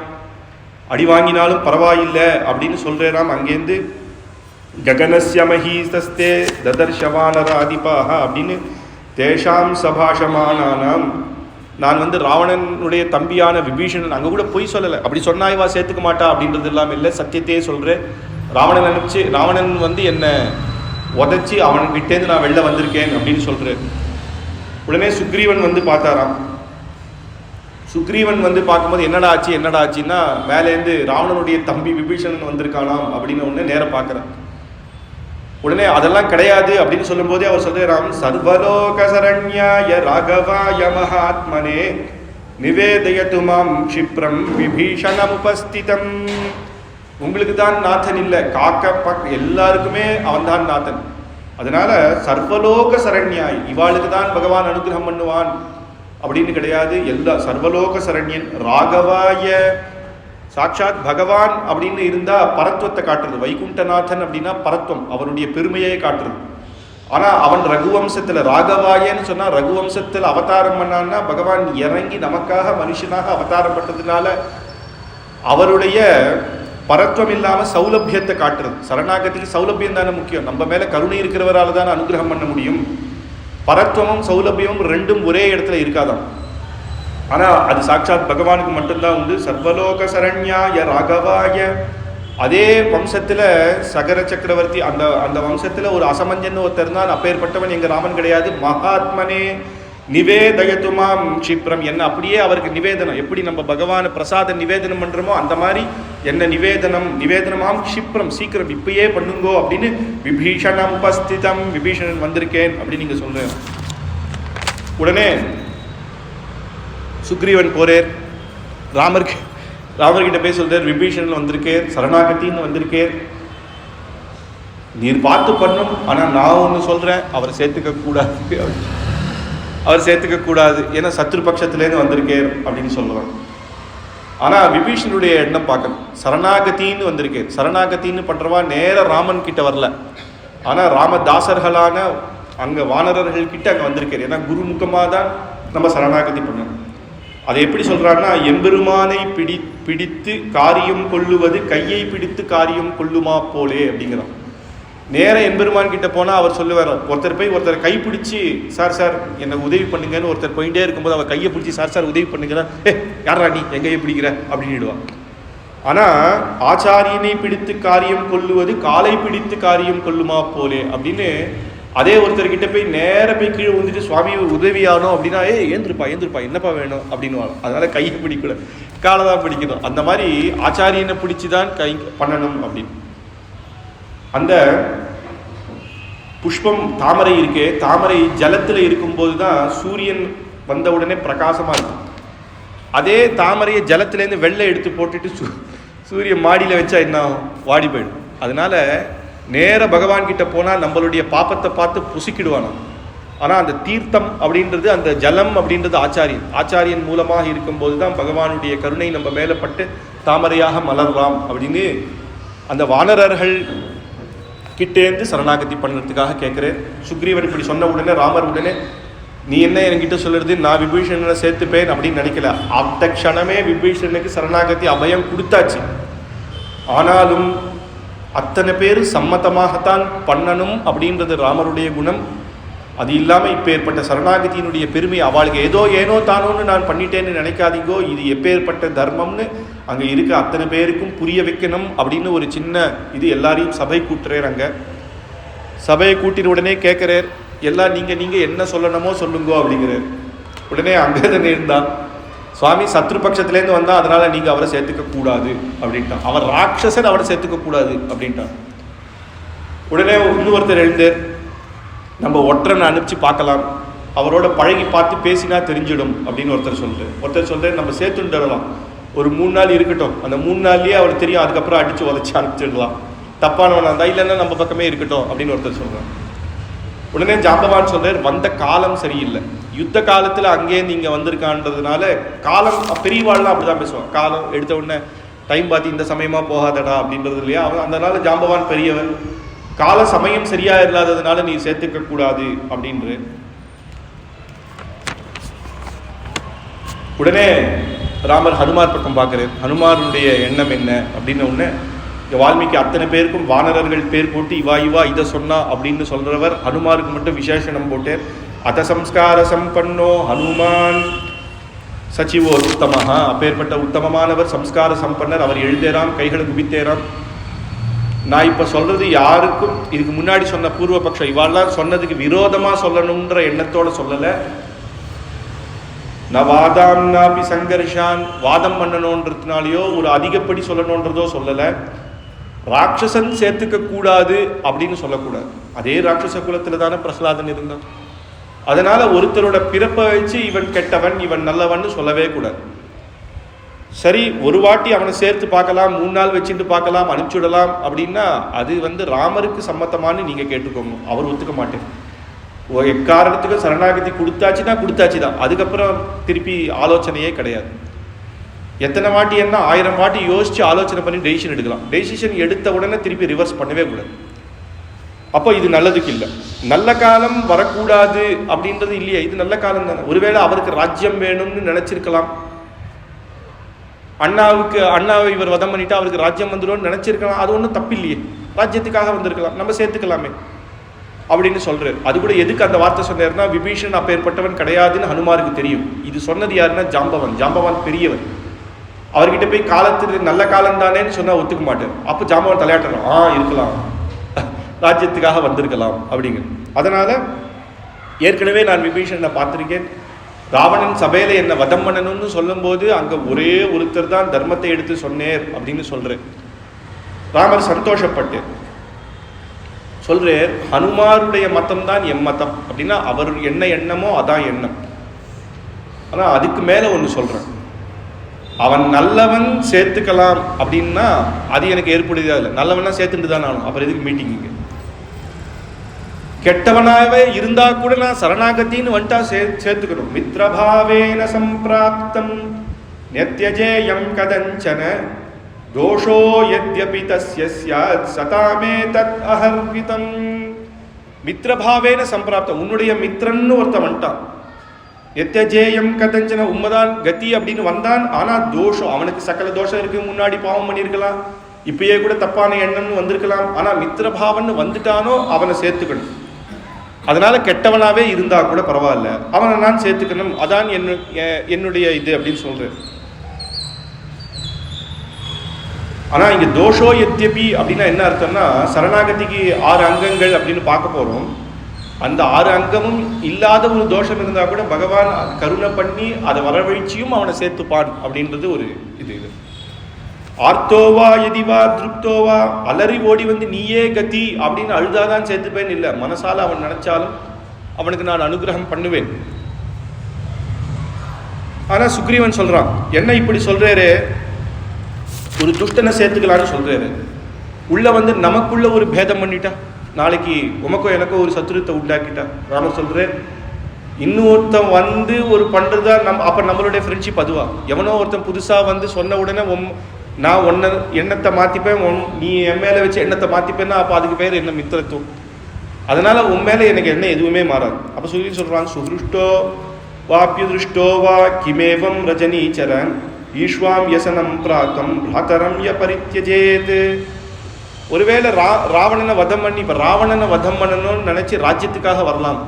ஆனா இன்னைக்கு அண்ணாவையே வதம் பண்ணணும்னு நினைக்கிறானே, நாளைக்கு நம்மளையும் வதம் பண்ணணும்னு நினைப்பான்ல. சொந்த அண்ணாக்கே பாவம் பண்றானே. நான் ராமன் உடனே சொல்லியிருக்கலாம், நீயும் அதானப்பா பண்ண அப்படின்னு ஒரு வார்த்தை சொல்லியிருக்கலாம். ஆனா ராமர் சொல்லலை, அந்த வார்த்தையை சொல்லலை. ஆனா ராமர் திருப்பி சொல்றார், ந சர்வே பிராதஸ்ததா பவந்தி பரதோபமாக மத்விதா வா பிதுః புத்ராஹ சுஹ்ருதோ வா பவத்விதஹ. தம்பிகள்லயே வசதி யாருன்னா பரதன் போல ஒரு தம்பி யாருமே கிடையாது. ஏன்னா அவனுக்கு ராஜ்யம்னு தெரிஞ்சாலும் நான் எப்படி இருக்கேனோ அதே போல கஷ்டப்பட்டு ராஜ்யம் ஆண்டுட்டு வரான். அதனால தம்பியிலே அப்படி எல்லாருக்கும் தம்பி இருக்கலாம், அண்ணா தம்பி அமைஞ்சிருக்கலாம். ஆனா பரதனை போல தம்பி யாருக்குமே அமையாது. அப்படி நான் கொடுத்து வச்ச எனக்கு அப்பேற்பட்ட தம்பி. மத்விதாவா பிதுః புத்ராஹ, அப்பாவுக்கு குழந்தை அப்படின்னா நான் தான். அப்படி ராமர் ஒரு நிமிஷம் யோசிச்சு சரித்திரத்தை எங்கேயும் பார்த்தாரா இப்பேற்பட்ட குழந்தை யாருமே கிடையாது. சத்தியத்துக்காக அப்பா சொன்னான்ற ஒரு வாக்குக்காக 14 வருஷம் வனவாசம். அப்பாவே திருப்பி சொல்றாரு, என்னை பந்திச்சுட்டு ராஜ்யம் எடுத்துக்கோன்னா அதை கூட பண்ணியிருக்கலாம், பண்ணல, உங்களுடைய சத்தியசந்தன் ஆக்குவேன்னு இருக்காரு இல்லையா. இந்த மாதிரி புத்திரனும் ராமருக்கு மின் காலத்திலையும் யாரும் கிடையாது, ராமருக்கு பின் காலத்திலையும் யாரும் கிடையாது. ராமர் போல குணவான் யாருமே கிடையாதுன்னு யார் சொல்றா தெரியுமா? வால்மீகி சொன்னா ஓகே. கிருஷ்ணர் சரித்திரத்தை எழுத ஸ்ரீ சுக்கர் சொல்றாரு. கிருஷ்ணர் அப்படி ராமருடைய குணம். அந்த மாதிரி பையன்னா நான், ஸ்நேகிதன்னா நீ. சுக்ரீவனை போல ஸ்நேகிதன் கிடையாது. ஏன்னா இப்ப கூட உனக்கு கவலை என்று விபீஷணன் வந்தானே என்ற கவலை இல்லை. அவன் என்னை ஏதாவது பண்ணிடுவானோ அப்படின்னு, எனக்கு ஏதாவது ஹானி ஆயிடுமோ அப்படின்னு கவலையில தான் நீ சொல்ற. அதனால உன்னை போல யாரும் கிடையாது அப்படிங்கிற. லக்ஷ்மணோவா மகாபாஹோ சபத்யா சச்சிவை சஹா அப்படின்னு சொல்றேன். இந்த இடத்துல லக்ஷ்மணனை சேர்த்துக்கலையே, பக்கத்துல லக்ஷ்மணனை வச்சுட்டு பரதன் போல தம்பி கிடையாதே அப்படின்னு சொல்றாரு. அப்படின்னா அவர் என்ன எண்ணத்துல சொல்றேன்னா, இங்க லக்ஷ்மணனை வச்சுட்டே லக்ஷ்மணன் அப்படின்னா லக்ஷ்மணனுக்கு வெக்கம் வந்துருமா? அது இல்லாம லக்ஷ்மணனுக்கும் அதான் உத்தேசம். எங்க 2 பேருடைய உத்தேசத்தை வச்சு நான் பரதன்னு சொல்றேன் அப்படின்றதுனால லக்ஷ்மணனுக்கும் சந்தோஷம். அப்ப சொல்றேன், உனக்கு என்ன பயம்? எனக்கு ஏதாவது ஆயிடுமோன்னா பயம். பிசாச்சான் தானவான் யக்ஷான் பிருத்திவ்யாம் சைவ ராட்சசான் அங்குல்யக்ரேண தான் ஹன்யமிச்சதி ஹரிகணேஸ்வரஹ. பிசாச்சான் தானவான் யக்ஷன் ராட்சசன் எவன் வரட்டும், என்னுடைய இந்த விரல் நகம் போரும், அதை வச்சே நான் அழிச்சிருவேன். எனக்கு ஒரு பயம் வரும்னு நீ கவலையே படாத. ஏன்னா சுக்ரீவன் சொல்றான், நான் சரணாகதி பண்ண. இவர் பாரு, சரணாகதி பண்ணி தோஷமே இருந்தாலும் சேர்த்துப்பேன்றார் இல்லையான்ட்டு நேர சுக்ரீவன் ராமர் காலில் விழுந்தானாம். லக்ஷ்மணனோட சேர்த்து சரணாகதி, நான் சரணாகதி பண்ற, விபீஷணனை சேர்த்துக்கூடாதுன்ட்டான். ராமருக்கு அவன் ஒரு செக் வச்சுட்டான். இவரும் சரணாகதி பண்ணியிருக்கார், இவரும் சரணாகதி பண்ணியிருக்கார். 2 சரணாகதியை ராமர் ஏற்றுக்கணும். அப்ப ராமர் சொல்றார், உனக்கு வந்தது ஏன் காரணம் அப்படின்னா நீ பயத்தினால சரணாகதி பண்ற. இப்போ நம்ம உடம்புல ஒண்ணுமே இல்லை, டாக்டர் கிட்ட போயிட்டு, சுவாமி நீ டாக்டர், நீர் தான் எனக்கு ஹார்ட் பெயின் வந்துருச்சு, ஹார்ட் அட்டாக் வந்துருச்சு, ஆப்ரேஷன் பண்ணும், ஓப்பன் ஹார்ட் சர்ஜரி பண்ணும். டே உனக்கு பயத்துல நீ சொல்றடா, நான் எதுக்குடா ஆப்ரேஷன் பண்ணணும்னு சொல்லுவாள். அந்த மாதிரி உன் பயம், இந்த சரணாகதி நீ பண்ற, ஆனா இது பயத்தினால வருது. அதனால நீ கவலைப்படாத, தைரியமா இரு. பிசாச்சான் தானவான் யக்ஷ அங்குல்யக்ரேணமோ, அந்த நக்கத்தால எடுத்துருவேன்னா விகஸ்வர நகஸ்வர க்ஷதஹிரண்ய வக்ஷஸ்தன் அப்படின்னு நரசிம்மாவதாரத்துல ஆயுதமே இல்லைன்னு இல்லை. சுதர்சன ஆழ்வார் எங்க இருக்காருன்னா அந்த நக்கத்துல தான் இருக்காராம். க்ஷதஹிரண்ய வக்ஷஸ்தன் அப்படின்னு சொல்லும் பொழுது அந்த உடனே அந்த எப்படி பேதனம் பண்ணேரோ அப்படி வதம் பண்ணிடுவான். அவன் சொன்னானா, ஹிரண்யகசிபு பிரஹ்லாதனை கேட்கிற, எங்கடா உன் பகவான், அங்கங்க சொல்லிட்டு இருக்கே ஹரி எங்க அப்படிங்கிற. ஹரி இங்க இருக்கானா அப்படிங்கிற. ஹரி இங்க இருக்கா அப்படின்னு சொல்லிட்டா அப்ப ஹரி அங்க இல்லைன்னு அர்த்தம். அதனால சொல்ற, இல்ல எல்லா இடத்துலயும் இருப்பாங்க அப்படிங்கிறது. ఇందుగలడు అందులేడని సందేహంబు వలదు చక్రి సర్వోపగతుండు ఎందెందు వెతికిన అందందే గలడు దానివాగ్ని వింటే அப்படின்னு தெலுங்கு பாகவதம். இந்துகளடு அந்துகளடனி சந்தேகம்பு வலது. இங்கே இருக்கே அங்கே இருக்கேனா சந்தேகமானா சக்கரதாரியான சர்வோத்தமன் எல்லா இடத்துலையும் இருக்கான்ப்பா அப்படின்னு குழந்தை சொல்றாரு. இந்த கதையெல்லாம் என்கிட்ட விட இந்த தூண்ல இருக்கானா அப்படிங்க. இருக்கான்ப்பா, எல்லா இடத்துலையும் இருக்கான், இந்த தூண்ல இருக்கான்னு உடனே அந்த தூணை புழக்கிறாரு. ஏன்னா அந்த தூணை அவன் கட்டினான், பக்கத்துல இருந்து பார்த்துருக்கான், உள்ள யாரும் இல்லை. அதனால அந்த தூணை இடிச்ச உடனே நரசிம்மர் வர்றார். சத்தியம் விதாத்தும் நிஜ விருத்திய பாஷித்தும். சத்தியம், அந்த குழந்தையினுடைய சத்தியத்தை காப்பாற்ற பகவான் சங்கல்பிச்சு அவனை வதம் பண்ணியிருக்கலாம். ஆனா சத்தியத்துக்காக வர்றார். யாருடைய சத்தியம்னா பிரஹ்லாதன் சொன்னார் இல்லையா, இங்க இருக்காம்பான்றதுக்காகத்தான் நாங்க நரசிம்மனா வர்றார். அதுக்கு முன்னாடி ஒரு வார்த்தை சொன்னானா, இங்க காணி உன் ஹரி இல்லைன்னா ஒரு சிம்மம் யானையுடைய தலை மஸ்தகத்தை எப்படி பிளப்பமோ அப்படி நான் வருவேன் அப்படின்னா, நீ என்னடா என் குழந்தைய நீ சிங்கமாட்ட வருதுன்னு அவர் யோசிச்சுட்டே இருந்தார். உள்ள மத்சாவதாரம் எடுத்தாச்சு, கூர்மாவதாரம் எடுத்தாச்சு, அவர் உள்ள இருக்கேன். ஆனா இவன் கேட்டிருக்கான், ஒரு நரனாகவும் இருக்கக்கூடாது, மனுஷனாக இருக்கக்கூடாது, என்ன பண்ணலான்னு. அந்த ஹரி அவன் சொன்ன சப்தம் கேட்டுதான் மிருகரூபம் சிம்ம ரூபத்தை எடுத்துட்டான். உடனே எடுத்து அவனை வதம் பண்ணேன் அப்படின்னு. அதனால பிரம்மாவனுடைய சொத்தியத்தையும் காப்பாத்தினார். ஏன்னா காத்தால வரக்கூடாது, ராத்திரி வரக்கூடாது, சாயங்காலம் ஆயுதத்தினாலேயும் வரக்கூடாதுன்னா. உயிர் உள்ள பொருள், உயிர் இல்லாத பொருள். நக்கம்ன்றது உயிர் உள்ள பொருளா சொல்ல முடியாது. ஆனா அதை கட் பண்ணிட்டா திருப்பியும் வளரும். ஆனா கட் பண்ண வலிக்க மாட்டேங்குது. அது ரெண்டுத்திலையும் அது சேர்த்தி கிடையாது நக்கம். அதனால நக்கத்தாலேயே, ஆனா நீ என்னடா ஆயுதத்துல நீ கேட்கறது வரணும், அந்த நக்கமே எனக்கு போரும் அப்படின்னு காட்டுற மாதிரி முன் அவதாரத்தை வச்சுதான் நீங்க ராமர் பிரமாணமாக எடுத்தீங்க சொல்றேன். சூயதே ஹிகப். உடனே இவாளுக்கெல்லாம் 3 சரித்திரத்தை எடுத்து சரணாகதியினுடைய பெருமையை சொல்ற ராமர். அதுல முதல் சரித்திரம் காமனான ஒரு எக்ஸாம்பிள் எடுக்கணும். ஒரு தன்னை பத்தி தன்னுடைய வம்சத்துல ஒரு எக்ஸாம்பிள் எடுக்கணும்.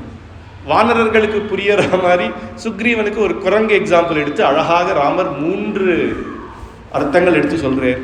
ஷூயதே ஹி கபோதேன சத்ருஹு சரணம் கதா. ஒரு ஆண் புறா பெண் புறா 2 ஜோடியா இருந்துதான். அதுல ஒரு வேடுவன் என்ன பண்ணான்னா, பெண் புறாவை பிடிச்சிட்டான். நிறைய புறாவை அவன் பிடிச்சிட்டு அவன் வலைக்குள்ள போட்டுட்டு அதை இன்னைக்கு எடுத்து அவன் கொலை பண்ணிட போறான். அந்த மாதிரியான வேடுவன் எடுத்துட்டு போயிட்டு இருக்கும்போது சாயங்கால காலம் வந்தது. ஒரே மழை இடிச்ச உடனே அவனுக்கு ஒரு பயம் வந்து எடுத்து ஒரு மரத்துக்கு கீழே போனான். அப்பேற்பட்ட இடியை பார்க்கறதுனால ஒரே ராத்திரி, அதுவும் மகா காடா இருக்கிறதுனால வனதேவத்தையே அவன் சரணாகதி பண்ணலாம். வனதேவத்தை யாரும் அதனால, ஏன்னா அவனுக்கு ஒரு தெய்வ பக்தி இருக்கும் இல்லையா. ஆனா மேல ஒரு புறா இருந்ததுதான், அந்த ஆண் புறா.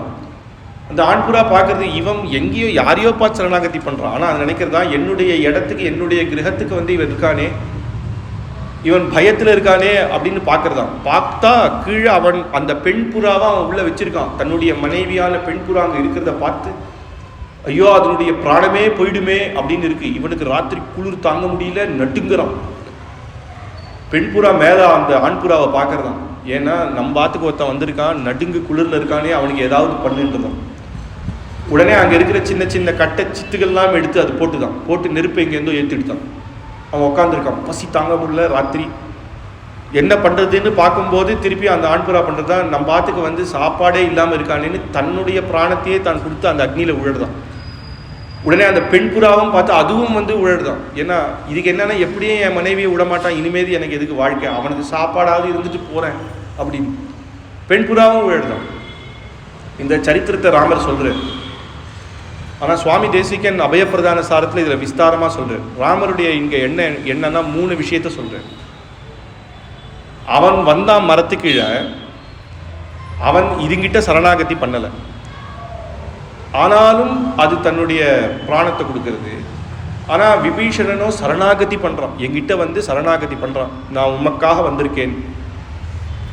2வது பாயிண்ட், விபீஷணைய உயிரியா கேட்டான். அந்த பக்ஷி தன்னுடைய பிராணத்தையே விட்டு, இவன் என்ன பண்றான்னா என்னோட சேரதானே வந்திருக்கான், நான் ஒன்றும் பிராணத்தை கொடுக்க போறது இல்லையே. 3வது என்னன்னா, அந்த புறா தன்னுடைய ஆம்பியா நேர தன்னுடைய சொந்தமானவளுக்கு அபராதம் பண்ணவனே வந்திருக்கான். விபீஷணன் ஒன்றும் அபராதம் பண்ணலையே, ராவணன் தானே அபராதம் பண்ணா. இவன் வேற ஒருத்தன், இவன் ஒன்றும் அபராதி கிடையாது. இப்ப நான் எந்த விபீஷணனை சேர்த்துண்டா கூட அந்த புறாக்கு சமமா நான் ஆயிட மாட்டேன் அப்படின்னு சொல்லி அந்த புறா பண்ணது கூட என்னால பண்ண முடியலன்னா நம்ம எதுக்கு ஒரு மனுஷனாக இங்க இருக்கணும் சுக்ரீவா அப்படின்னு சொன்னார். அதுதான் பிள்ளை உரங்கா வில்லிதாசர் அப்படின்னு ஒரு ஆச்சாரியர், அவருடைய கடைசி காலம் பகவான் மோட்ச போகணும். அப்படியே இந்த ராமாயணத்தை அப்படியே நினைச்சிட்டு இருக்கேன். இந்த சரித்திரம் வரும்பொழுது கண்ணில் தாரதாரையா ஜலம் வந்துருத்தான். சிஷ்யர்கள் கேட்குறா, என்ன சுவாமி ஏதாவது அபச்சாரம் நடந்துருத்தா, துக்கமா ஏதாவது நடக்கணுமான்னு. இல்லை, அந்த புறா பண்ணது கூட என்னால் பண்ண முடியலையேன்னு என் பிரபு அழுதான்னா அவன் எப்பேற்பட்ட கருணாமூர்த்தி அப்படின்னு ராமனை நினச்சி அவருடைய மரண காலத்தில் அவர் கண்ணில் ஜலம் விட்டேறான். அப்பேற்பட்ட அந்த சரித்திரம்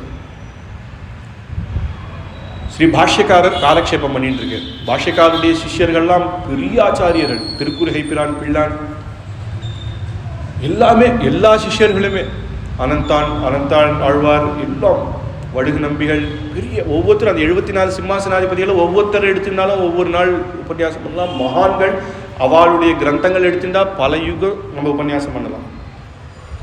அப்பேற்பட்ட சிஷ்யர்கள், அதில் பிள்ளை உரங்கா வில்லிதாசர்னு ஒரு சிஷ்யர் இந்த ராமாயணம் இந்த கட்டம் சொல்லிட்டு இருந்தார். விபீஷணன் வந்து சரணாகத்தின்னு கேட்டான், ராமர் மீட்டிங் போட்டார் அப்படின்ன உடனே அவர் ஏந்துட்டார். அப்படி ஏந்துக்கிறவா கிடையாது. அங்கே இருக்கிறவா பாஷ்யக்காரர் சொல்லும் போது ஏந்துக்க மாட்டார். அது இவர் ஏந்துக்கவே மாட்டாரு.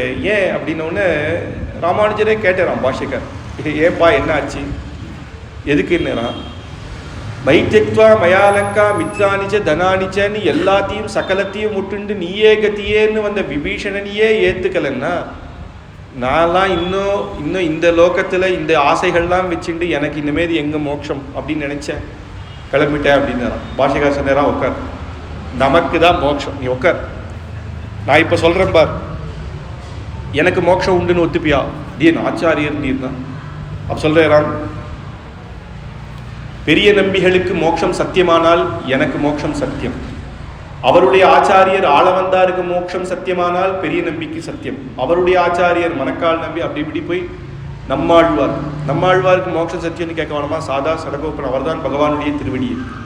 அதனால இந்த ஆச்சாரிய விருட்சத்தை நம்ம பிடிச்சிட்டு ஒருத்தர் வந்திருக்கோம் இல்லையா, அவளுக்கு மோட்சம் சத்தியம்னா நமக்கும் மோட்சம் சத்தியம்தான். ஏன்னு சொல்றேன்னு கேளு, விபீஷணனுக்கு தான் இவ்வளோ பெரிய மீட்டிங்கே. விபீஷணன் பின்னாடி 4 பேர் இருந்தான். விபீஷணனுக்கு ஏன்னா விபீஷன் நேர சரணாகதி பண்றான், அவ பின்னாடி இருந்தவா அவ பின்னாடி வந்துட்டா. அதுக்கப்புறம் இவா யாரு, ஒருவேளை இவா ராவணன் நினைச்சு விபீஷணன் பின்னாடி வந்திருக்கலாமா, அந்த சந்தேகமே வேணும். எப்ப விபீஷன் ஏத்தாச்சுன்னா நம்ம ஆச்சாரியர் கிடைச்சு நமக்கு, அதனால அந்த கவலையே நமக்கு இருக்கக்கூடாது அப்படின்ற ஆச்சாரிய சம்பந்தத்தினுடைய பெருமையை இந்த இடத்துல காட்டு. அதுக்கப்புறம் சுவாமி தேசிகன் இதை எடுத்து சொல்றாரு, என்னப்பா இது புறா கதையெல்லாம் சொன்னா கொஞ்சம் புறாவாது பிராணம் விட்டுதாவது அப்படின்னு இந்த லோகத்தில் இப்போ கேட்குறவாளுக்கு ஒரு என்ன இது, ஒரு புறா பிராணம் விட்டுதா, இதெல்லாம் நம்புற மாதிரியா இருக்கு அப்படின்றான். கஜேந்திரனை போலே திரியக்கா இருந்து அப்படின்னு சுவாமி தேசிகன் எடுத்து காட்டு. கஜேந்திர ஆழ்வார் அந்த முதலன்றது சும்மா நினைச்சிடாதீங்கோ, ஏதோ சாபத்தினால அவன் அப்படி வந்தான். அவன் மகாராஜா அவன், ஆனால் அவனுக்கு சின்ன கர்வம் இருந்துதான். ரிஷி வரும்போது ஆராதனை பண்ணியிருந்தான். என்னதான் ஆராதனை பண்ணியிருந்தாலும் அதித்தி பெரியவா வரும்போது அவளுக்கு ஒரு நமஸ்காரம் பண்ணி உட்கார சொல்லிட்டு மேற்கொண்டு ஆராதனை பண்ணணும். இவன் என்ன பண்ணிட்டான், உட்காரட்டா, அவன் கொட்டாங்குச்சி சுவாமி நான் தங்க வைரத்தை வச்சு பெருமாளுக்கு பண்ணிட்டு இருக்கேன்னு ஒரு கர்வம். அந்த யானைக்கு தான் அந்த மதம் இருக்கும். அதனால அவனை அந்த மாதிரி சாப்பம் கொடுத்து அப்புறம் அனுகிரகம் பண்றேன். அந்த மாதிரி இவாள்லாம் வெறும் மிருகம்னு நினைச்சிக்க வேண்டாம். அந்த பூர்வ ஜென்ம வாசனைன்னு இருக்கும். ஒரு நம்ம பிறந்த உடனே எல்லாரும் ஒரே மாதிரி இருக்கிறது இல்லையே. அப்புறம் ஸ்கூலுக்கு போய் ஒவ்வொருத்தருக்கு நாலேஜ் வேற வந்தாலும் சில குழந்தைங்க சின்ன வயசுலயே பிடிச்சிக்கிறது, சிலது லேட் ஆகுதுன்னா அது அதுங்களோட பூர்வ ஜென்ம வாசனைன்னு ஒன்று உண்டு எல்லாத்துக்குமே. அந்த மாதிரி அது ஏதோ சின்ன பாவம் பண்ணியிருக்கலாம், மகா புண்ணியாத்மாவாக இருந்திருக்கலாம். இது பாகவதத்தில் பரதனுடைய சரித்திரம் வரும், ஆதி பரதனுடைய சரித்திரம். கடைசி காலத்தில் மானா நினைச்சார், மானாவே ஆயிட்டேன். ஆனால் அவருக்கு இருந்தது, ஐயோ நம்ம மானா ஆயிட்டேமோ, அடுத்த ஜென்மாவையாவது வீண் பண்ணக்கூடாதுன்னு திருப்பி அடுத்த ஜென்மாவில் இருந்து பகவான் அடையறேர் அப்படின்னு பக்தி யோகக்காராளுக்கு, சரணாகதி பண்ணவாளுக்கு அடுத்த ஜென்மம்னு உங்களுக்கு கிடையாது. அப்படி இந்த சரித்திரத்தை சொல்றார். அப்புறம் தன்னுடைய சரித்திரத்தை சொல்றார். சிபி சக்கரவர்த்தி இக்ஷ்வாகு குலத்தில் இருந்தவர். ஒரு புறா, ஒரு கழுகு, அந்த கழுகு வந்து அந்த புறாவை தேடி துரத்திட்டு வரதான் சாப்பிட்றதுக்கு. புறா ஓடி வந்து சிபி சக்கரவர்த்தியை சரணாகதி படுத்தி என்ன ரட்சியும் அப்படின்னு. சரி நம்ம கிரகத்துக்கு வந்துடுத்தே அப்படின்றதுனால அந்த புறாவை நான் காப்பாத்துறேன்னு சொல்லிட்டேன். கழுகு வந்தது, இது நீ எதுக்கு காப்பாத்துறேன்னு சொல்றேன், காட்டில் எங்களுக்கு இது ஆகாரம் அப்படின்றது நியமம், அது எங்கள் தர்மம். எனக்கு இருக்கிற சாப்பாடை நீ வந்து எடுத்துட்டு அதை காப்பாற்றுறேன்னு சொன்னால் எனக்கு என்ன ஆகாரம் அப்படின்னு உடனே நான் என்ன பண்ணணும்னு சொல்லியிருந்தேன். அந்த புறாவினுடைய வெயிட்டுக்கு உன்னுடைய சதை எடுத்து கொடு அப்படின்னு. அவரை காப்பாத்துறேன்னு சொல்லிட்டதுனால தன்னுடைய சதை எடுத்துறான், வெயிட்டு போட்டு பார்த்தேறான். அந்த புறா இன்னும் வெயிட்டாக இருக்கு. இன்னும் எடுத்து கொடுக்குறார், கடைசியில் இன்னும் அது வெயிட்டாக இருக்குது. தன்னை பிராணத்தையே கொடுக்க போறார். அப்போதான் அது இந்திரனும் அக்னியுமா வந்தது. வந்து நேரம் சொல்கிறானாம், உன்னுடைய அந்த சரணாகதி தர்மத்தை பார்க்க தான்ப்பா நான் வந்தோம் அப்படின்றான். அப்பேற்பட்டவர் அந்த இக்ஷ்வாகு குலத்தில் வந்து அவதரித்த ராஜாக்கள்லாம் அப்படி இருந்தா. ஹரிச்சந்திரன், அப்பேற்பட்ட மகான்கள்லாம் ரகு எப்படிப்பட்ட சத்தியத்துக்காகவே இருந்தா, சரணாகதர்களுக்கு அப்படி பண்ணா. அந்த வம்சத்தில் வந்துட்டு நாம் பண்ணலைன்னா அது எங்கள் வம்சத்துக்கு அப்பகீர்த்தி. இப்போ நான் பண்ணதுனால எனக்கு பெருமைன்னு நினச்சிக்க வேண்டாம், எங்கள் வம்சத்தினுடைய பெருமையை காப்பாற்ற தான் நான் இருக்கேன் அப்படின்னு அந்த ராமர் அந்த குணத்தை எடுத்து சொன்னார். அடுத்தது இப்போ வானரர்களுக்கு புரிகிற மாதிரி, சுக்ரீவா உண்மை போல ஒரு வானரன் காட்டில் இருந்தான். ஒரு புலி ஒரு மனுஷனை துரத்திட்டு வந்தது. மனுஷனை துரத்திட்டு வரும்போது நேராக அவன் என்ன பண்ணான்னா, மரத்து மேலே ஏறினா அது அங்கே ஒரு குரங்கு இருக்கிற இடம், அதனோட கிரகத்துக்கு வந்துட்டான். அந்த குரங்கும் பெரிய குரங்கா இருக்கு, அதுவும் இவனை கத்துறது, கீழே புலி இருக்கு. இவன் பார்த்தா குரங்கு கிட்ட வந்து என்னை காப்பாத்தின்ட்டானா. சரி, நம்ம கிரகத்துக்கு ஒருத்தன் வந்தானே, நீ கவலைப்படாதப்பா, நீ இங்கே இரு, நீ பார்த்துக்கோ, நான் உனக்கு எல்லாம் பண்ணுறேன் அப்படின்னு.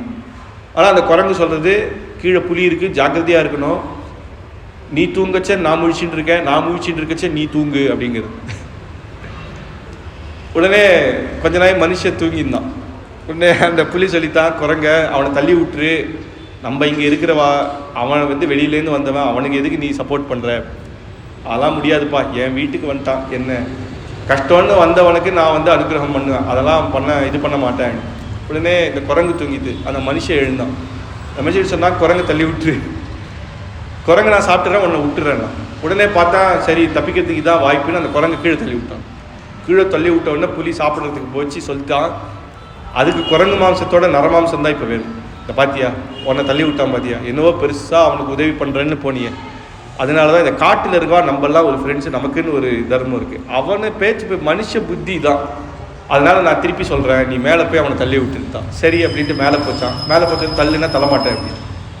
அதனால அந்த குரங்குக்கு பார்த்தியா, தனக்கு அபச்சாரம் பண்ணவனுக்கு கூட தன் கிரகத்துக்கு வந்துட்டான்னு உன்னை அப்படி பண்ணித்தே சுக்ரீவா, உம்முடைய இதில் வந்தவன் தானே, அதனால் அந்த குரங்கு பண்ணுறதையும் நான் பண்ணணும் அப்படின்ற இந்த 3 விஷயத்தையும் சொல்லி, பத்தாஞ்சலி புட்டன் தீனான் யாச்சந்தம் சரணம் கதம் அப்படின்னு கண்டுவ ருஷி சாஸ்திரத்தில் சொன்னதை எடுத்து சொல்கிறாராம். சரணாகத்தின்னு வந்து கத்த வேண்டாம், நம்ம கிரகத்துக்கு ஒருத்தன் வந்து இருந்தாலே போகிறோம். ஒரு ஆப்பதேன்னு கண் கலங்கி ஒருத்தன் நம்ம எதிர இருந்தாலே அதுவே அவன் மனசா. அப்படி நம்ம அந்த கண் அழுகையோடு நம்மளை ஒருத்தன் பார்த்தாலே போகிறோம், அவன் சரணாகதி அப்படின்லாம் சொல்ல வேண்டாம், கைகளை குவிச்சாலே போரும், அதுவே சரணாகத்தின்னு நம்ம எடுத்துக்கணும் அப்படின்னு சொல்லி போய் உடனே சுக்ரீவன் சொன்னாராம், இதுதான் என் மனசுலேயே இருந்தது, தெளிவுபடுத்தின்றேன், நான் விபீஷணன் ஆசிட்டு வரேன் அப்படின்னாராம். போனாராம், கொஞ்சம் தூரம் போனாராம். உடனே சுக்ரீவா இங்கே வா அப்படின்னாராம். வந்தேன், இந்த பாருப்பா, அங்கே போயிட்டு திருப்பி அங்கே ராவணன் இருக்கான்னு சொல்லாத, ஒருவேளை ராவணனே வந்திருந்தாலும் அவனையும் சேர்த்து கூட்டுன்னு வந்துரு அப்படின்னா. சத்ருவே இருந்தாலும் பரவாயில்ல, மித்திரபாவேன வந்தா கூட்டுன்னு அங்கே போய் திருப்பி வராது, திருப்பி ஒரு மீட்டிங் வேணாம், அங்கே யார் இருக்காலும் அங்கே ராவணனே இருந்தாலும் அவனையும் கூட்டுண்டு வா அப்படின்னு சொன்னேராம் பெருமாள். சக்ருதேவ பிரபன்னாய தவாஸ்மீதி ச யாச்சதே அபயம் சர்வபூதேப்யோ ததாம்யே தத்விரதம் மம.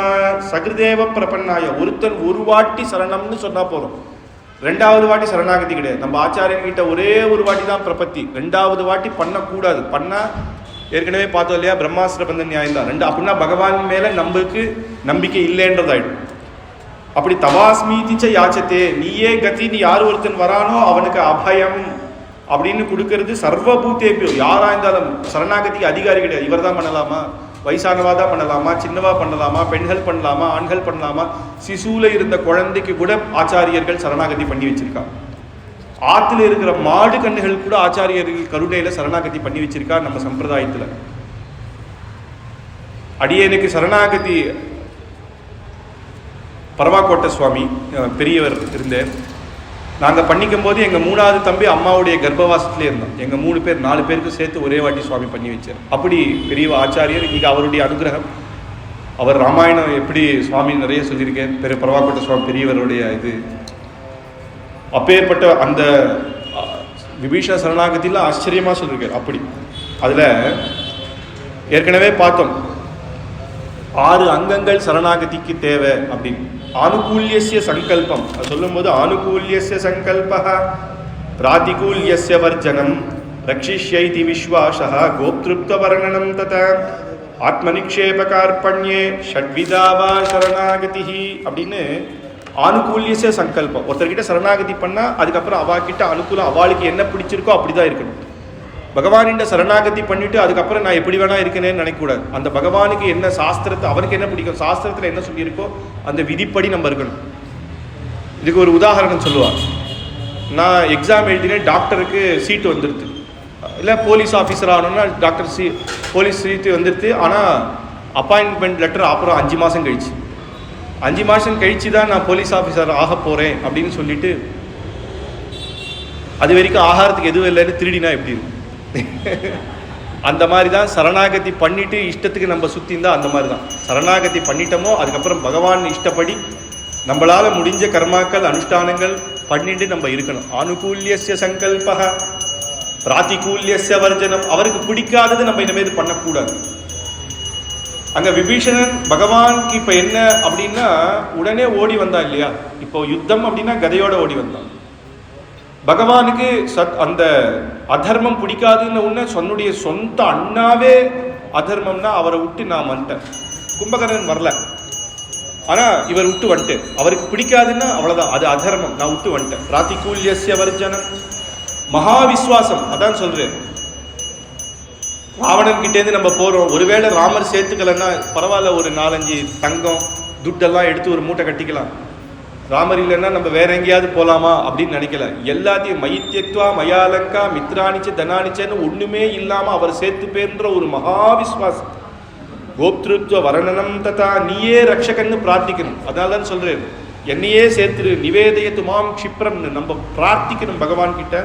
கோப்திருத்வ வர்ணனம், அதுக்கப்புறம் ஆத்ம நிக்ஷேபனம், ஆத்மாவையே அப்படியே அந்த பெருமாளுக்காக நிவேதனம், ஆத்ம நிவேதனம் அப்படின்னுவா. நிவேதயத்து மாம் க்ஷிப்ரம், என்னையே அவருக்கு அர்ப்பணிச்சிடணும் அப்படின்னு பகவானுக்கு அர்ப்பணிச்சிடணும். கார்பண்யம் அகிஞ்சனன் அப்படின்னும் போது எனக்கு எந்த கத்தியும் இல்லை, நீயே கத்தின்னு வரணும். இவர் சொல்ற ராவணன் கூட என்னை எட்டி உதைச்சிட்டான், அவனுக்கு கூட நான் உபயோகப்படாது நான் உங்ககிட்ட வந்திருக்கேன் அப்படின்னு சொல்றேன். அந்த மாதிரி வேற யாரும் கிடையாது, நீயே எனக்கு அனுகிரகம் பண்ணணும் அப்படின்னு இந்த ஒரு விபீஷண சரணாகதியில் தான் 6 அங்கமும் ஸ்பஷ்டமாக தெரியும். மற்ற சரணாகதியில் 6 அங்கங்கள் இருக்கலாம், சிலது தெரியும் பிரகாசமாக, சிலது தெரியாது. காக்காசுரத்தில் பிராதிகூல்யஸ்ய வர்ஜனம்லாம் இருந்ததா, அதை நம்மளால் எடுத்து சொல்ல முடியாது, ஆனால் பிரச்சன்னமாக உள்ளே இருந்தது அப்புறம். ஆனால் இந்த இடத்துல எல்லா அங்கங்களுமே தெரிகிற மாதிரி இந்த சரணாகதி இருக்கிறதுனால விபீஷண சரணாகதியை தான் சரணாகதி சாஸ்திரத்தை சொல்லும்போது எல்லாருமே உதாரணமாக சொல்கிறது விபீஷண சரணாகதி தான். உடனே விபீஷணன் வருவார். விபீஷணன் வந்த உடனே அனுஜோராவ இத்தனாய் இவா பேசின்றது தான். விபீஷணன் ஓடி வரே, அனுஜோ ராவணஸ்யாஹம் தேனஜாப்யா அவமானிதா, அந்த ராவணன் கூட அவமானிச்சிட்டா என்ன, அப்பேற்பட்டவன் நான் இங்கே வந்திருக்கேன்.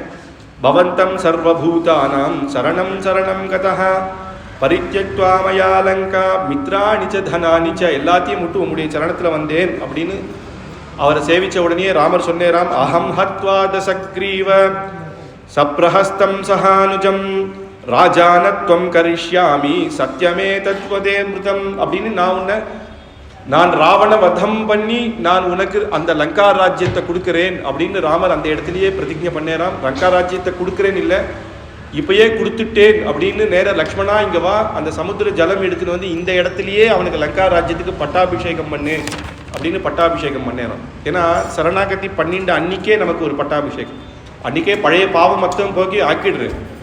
அதுக்கப்புறம் இருக்கிற காலம் நீ இருந்து மோட்சத்துக்கு வர, அது 2வது பட்டாபிஷேகம், அது லங்கைக்கு போனவங்க. ஆனால் இவன் தான் எதுவுமே வேண்டான்னு வந்தானே, ஆனால் இப்போ ராஜ்யத்தை கொடுக்குறேன்னு ஒன்று ஏற்றுண்டானேன்னா அவனுக்கு ராஜ்யத்தில் ஆசை இல்லை. இப்போ ராமருடைய கைங்கரியம், ராமர் இதை பாரு அப்படின்னா பண்ணணும் பரதன் போல. அதனால் ராம கைங்கரியமாக இதை ஏற்றுண்டானே தவிர ராஜ கைங்கரியம் இது என்னவோ ராஜபாகியம் நான் இதை ஆள போகிறேன் அப்படின்ற எண்ணத்திலேயே இல்லை. அப்படி உடனே ராட்சசானாம் உடனே சொல்கிறார், இவாளுக்கெல்லாம் ஒரு பெரிய நம்பிக்கை வரத்துக்காக ராவணனுடைய சைன்யம்லாம் எப்பேற்பட்டது எல்லாம் சொல்லு அப்படின்னு ஒன்று இருக்கிறது எல்லாத்தையும் சொல்கிறானா, இன்னும் அவளுக்கு ஒரு நம்பிக்கை வரதுக்காக. அதனால் விபீஷன் கிட்ட சரியாக பழகுவா அப்படின்னு. உடனே மேற்கொண்டு விபீஷணம் வந்தாச்சு, சந்தோஷம். ராவணன் சுகன் அப்படின்ற ஒருத்தனை சாரணரை அனுப்பிச்சு சுக்ரீவன் கிட்ட பேசி எப்படியாவது அவளை போ சொல்லிடு, நானும் வாலியினுடைய மித்திரம் தான், எங்கள் பக்கம் வா, ராமனை வதம் பண்ணிடலாம், நான் உனக்கு இதை பண்ணிடுறேன்னு ஏதாவது பேசி சொல்லுன்னு அனுப்புகிறான். ஆனால் சுக்ரீவன் அதெல்லாம் கேட்கல. நான் என்ன, எனக்கு ராமர் போட்ட பிச்சடா, நீ என்ன இங்கே வந்தேன்னு அவனை அடித்து உதச்சி அனுப்பிச்சிடுறான். கொலை பண்ணுறேன்னு போனால் ராமர் வந்து வேணாம்ப்பா விட்டுருங்கோ அப்படின்ட்டு.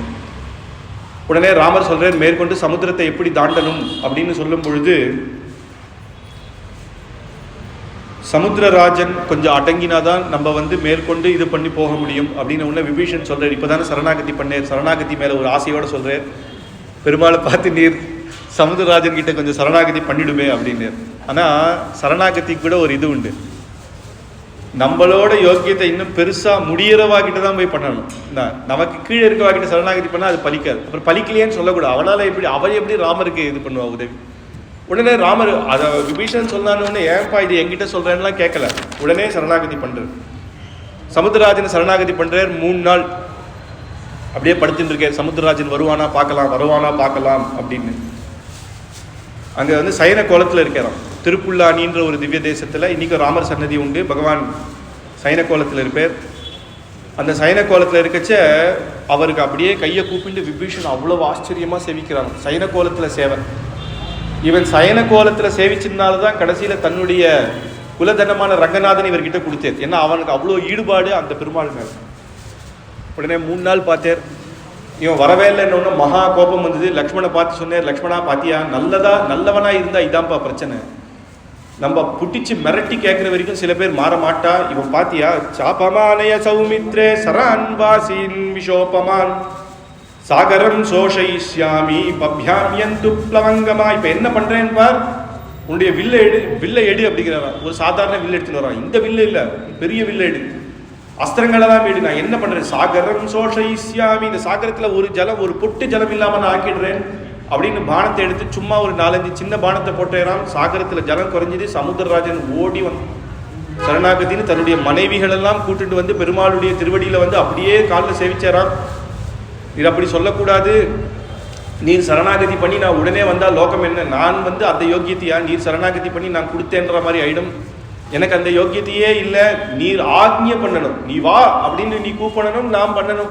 அதுக்காகத்தான் அபச்சாரமா எடுத்துக்க கூடாதுன்னு திருவடியில வந்து விழுந்தேறான். உடனே ராமர் கேட்டார், என்னப்பா பானத்தை எடுத்ததுக்கு அப்புறம் வந்து சொல்றியே, இப்போ இது என்ன பண்றது அப்படின்னு. ஏதோ அந்த பானத்தை எடுத்து திருப்பி வைக்க முடியாது. உடனே அவன் சரியான மூலக்காரன். இந்த சமுத்திரத்துல அந்த பக்கம் சத்துருக்கள்லாம் இருக்கா சுவாமி, அவ மேல போட்டுருந்தாலும் இந்த பக்கத்துலேருந்து பானத்தை போட்டேறான். அந்த பக்கத்தில் இருக்க சத்துருக்கள் எல்லாம் போயிட்டாலாம். இவா ரொம்ப இம்சை பண்ணிட்டு இருக்கா சமுத்திரம் பக்கத்துல. அதான் சுவாமி தேசிகனும் எடுத்து சொல்றார், இவர் வந்து இங்கிருந்தே பானத்தை போட்டு இவனுடைய சத்துருக்கள் அழிக்க தெரிஞ்சவருக்கு ராவணன் அழிக்க தெரியாதா? இப்ப இங்கேருந்து அங்க நடந்து போகணுமா, சேத்து பந்தனம் பண்ணணுமா அப்படின்னு ஒரு கேள்வி வருது. சுவாமி தேசிகன் தயாசதகத்தில் சொல்றாரு, சேத்து பந்தனம் வந்து ராவணனுக்காகவோ அவர் போய் போறதுக்காகவோ எல்லாம் பண்ணல. இன்னைக்கு இந்த லோகத்துல இப்ப இருக்கிறவாளும் போய் அதுல தீர்த்தாமாடி சேத்து ஸ்நானம் பண்ணா சகல பாப்பமும் போக்குறதுக்காக நமக்கு அனுகிரகம் பண்ணதான். கிருபே கிருத ஜகத்நிதே கிருபண ஜந்து சிந்தாமணே ரமா சகச்சரம் கிருதௌ ரகுதுரீணயத்யாத்வயா வியபஜ்ஜன சரித் பத சகிருதவேக்ஷணாத் தக்ஷணாத் பிரஹிருஷ்ட பகுபாதக பிரசம ஹேதுனா சேத்துனா பிரத்யக்ஷமா. இன்னைக்கு சேத்துவை பார்த்தாலே பாவம் போயிடுமா, போய் தீர்த்தாமண்ணம் கிடையாது. அந்த ராமர் போட்ட அந்த இதை அந்த இதுக்கு அதனால நமக்கு அனுகிரகம் பண்ணதான் இந்த சேது பந்தனம் அப்படின்றது. ராட்சசர்கள்லாம் சமுத்திரராஜன் சொல்றார், இங்க நலன் ஒருத்தர் இருக்காரே, இவர் சாட்சாத் விஸ்வகர்மாவனுடைய அவதாரம், இவர் அணைக்கட்ட நீங்க எல்லாம் போட்டுட்டு போயிடலாம் அப்படின்னு சமுத்திரம் அப்படியே அடங்கிடுதான் அந்த இடத்துல. மேற்கொண்டு வானரர்கள்லாம் வரா. நலன்றவன் அவன் அணைக்கட்டுறான், மேல பல மலையாக எடுத்து போடுறான், மலையா எடுத்துட்டு வந்து பாதையை போட்டுட்டு இருக்கான்.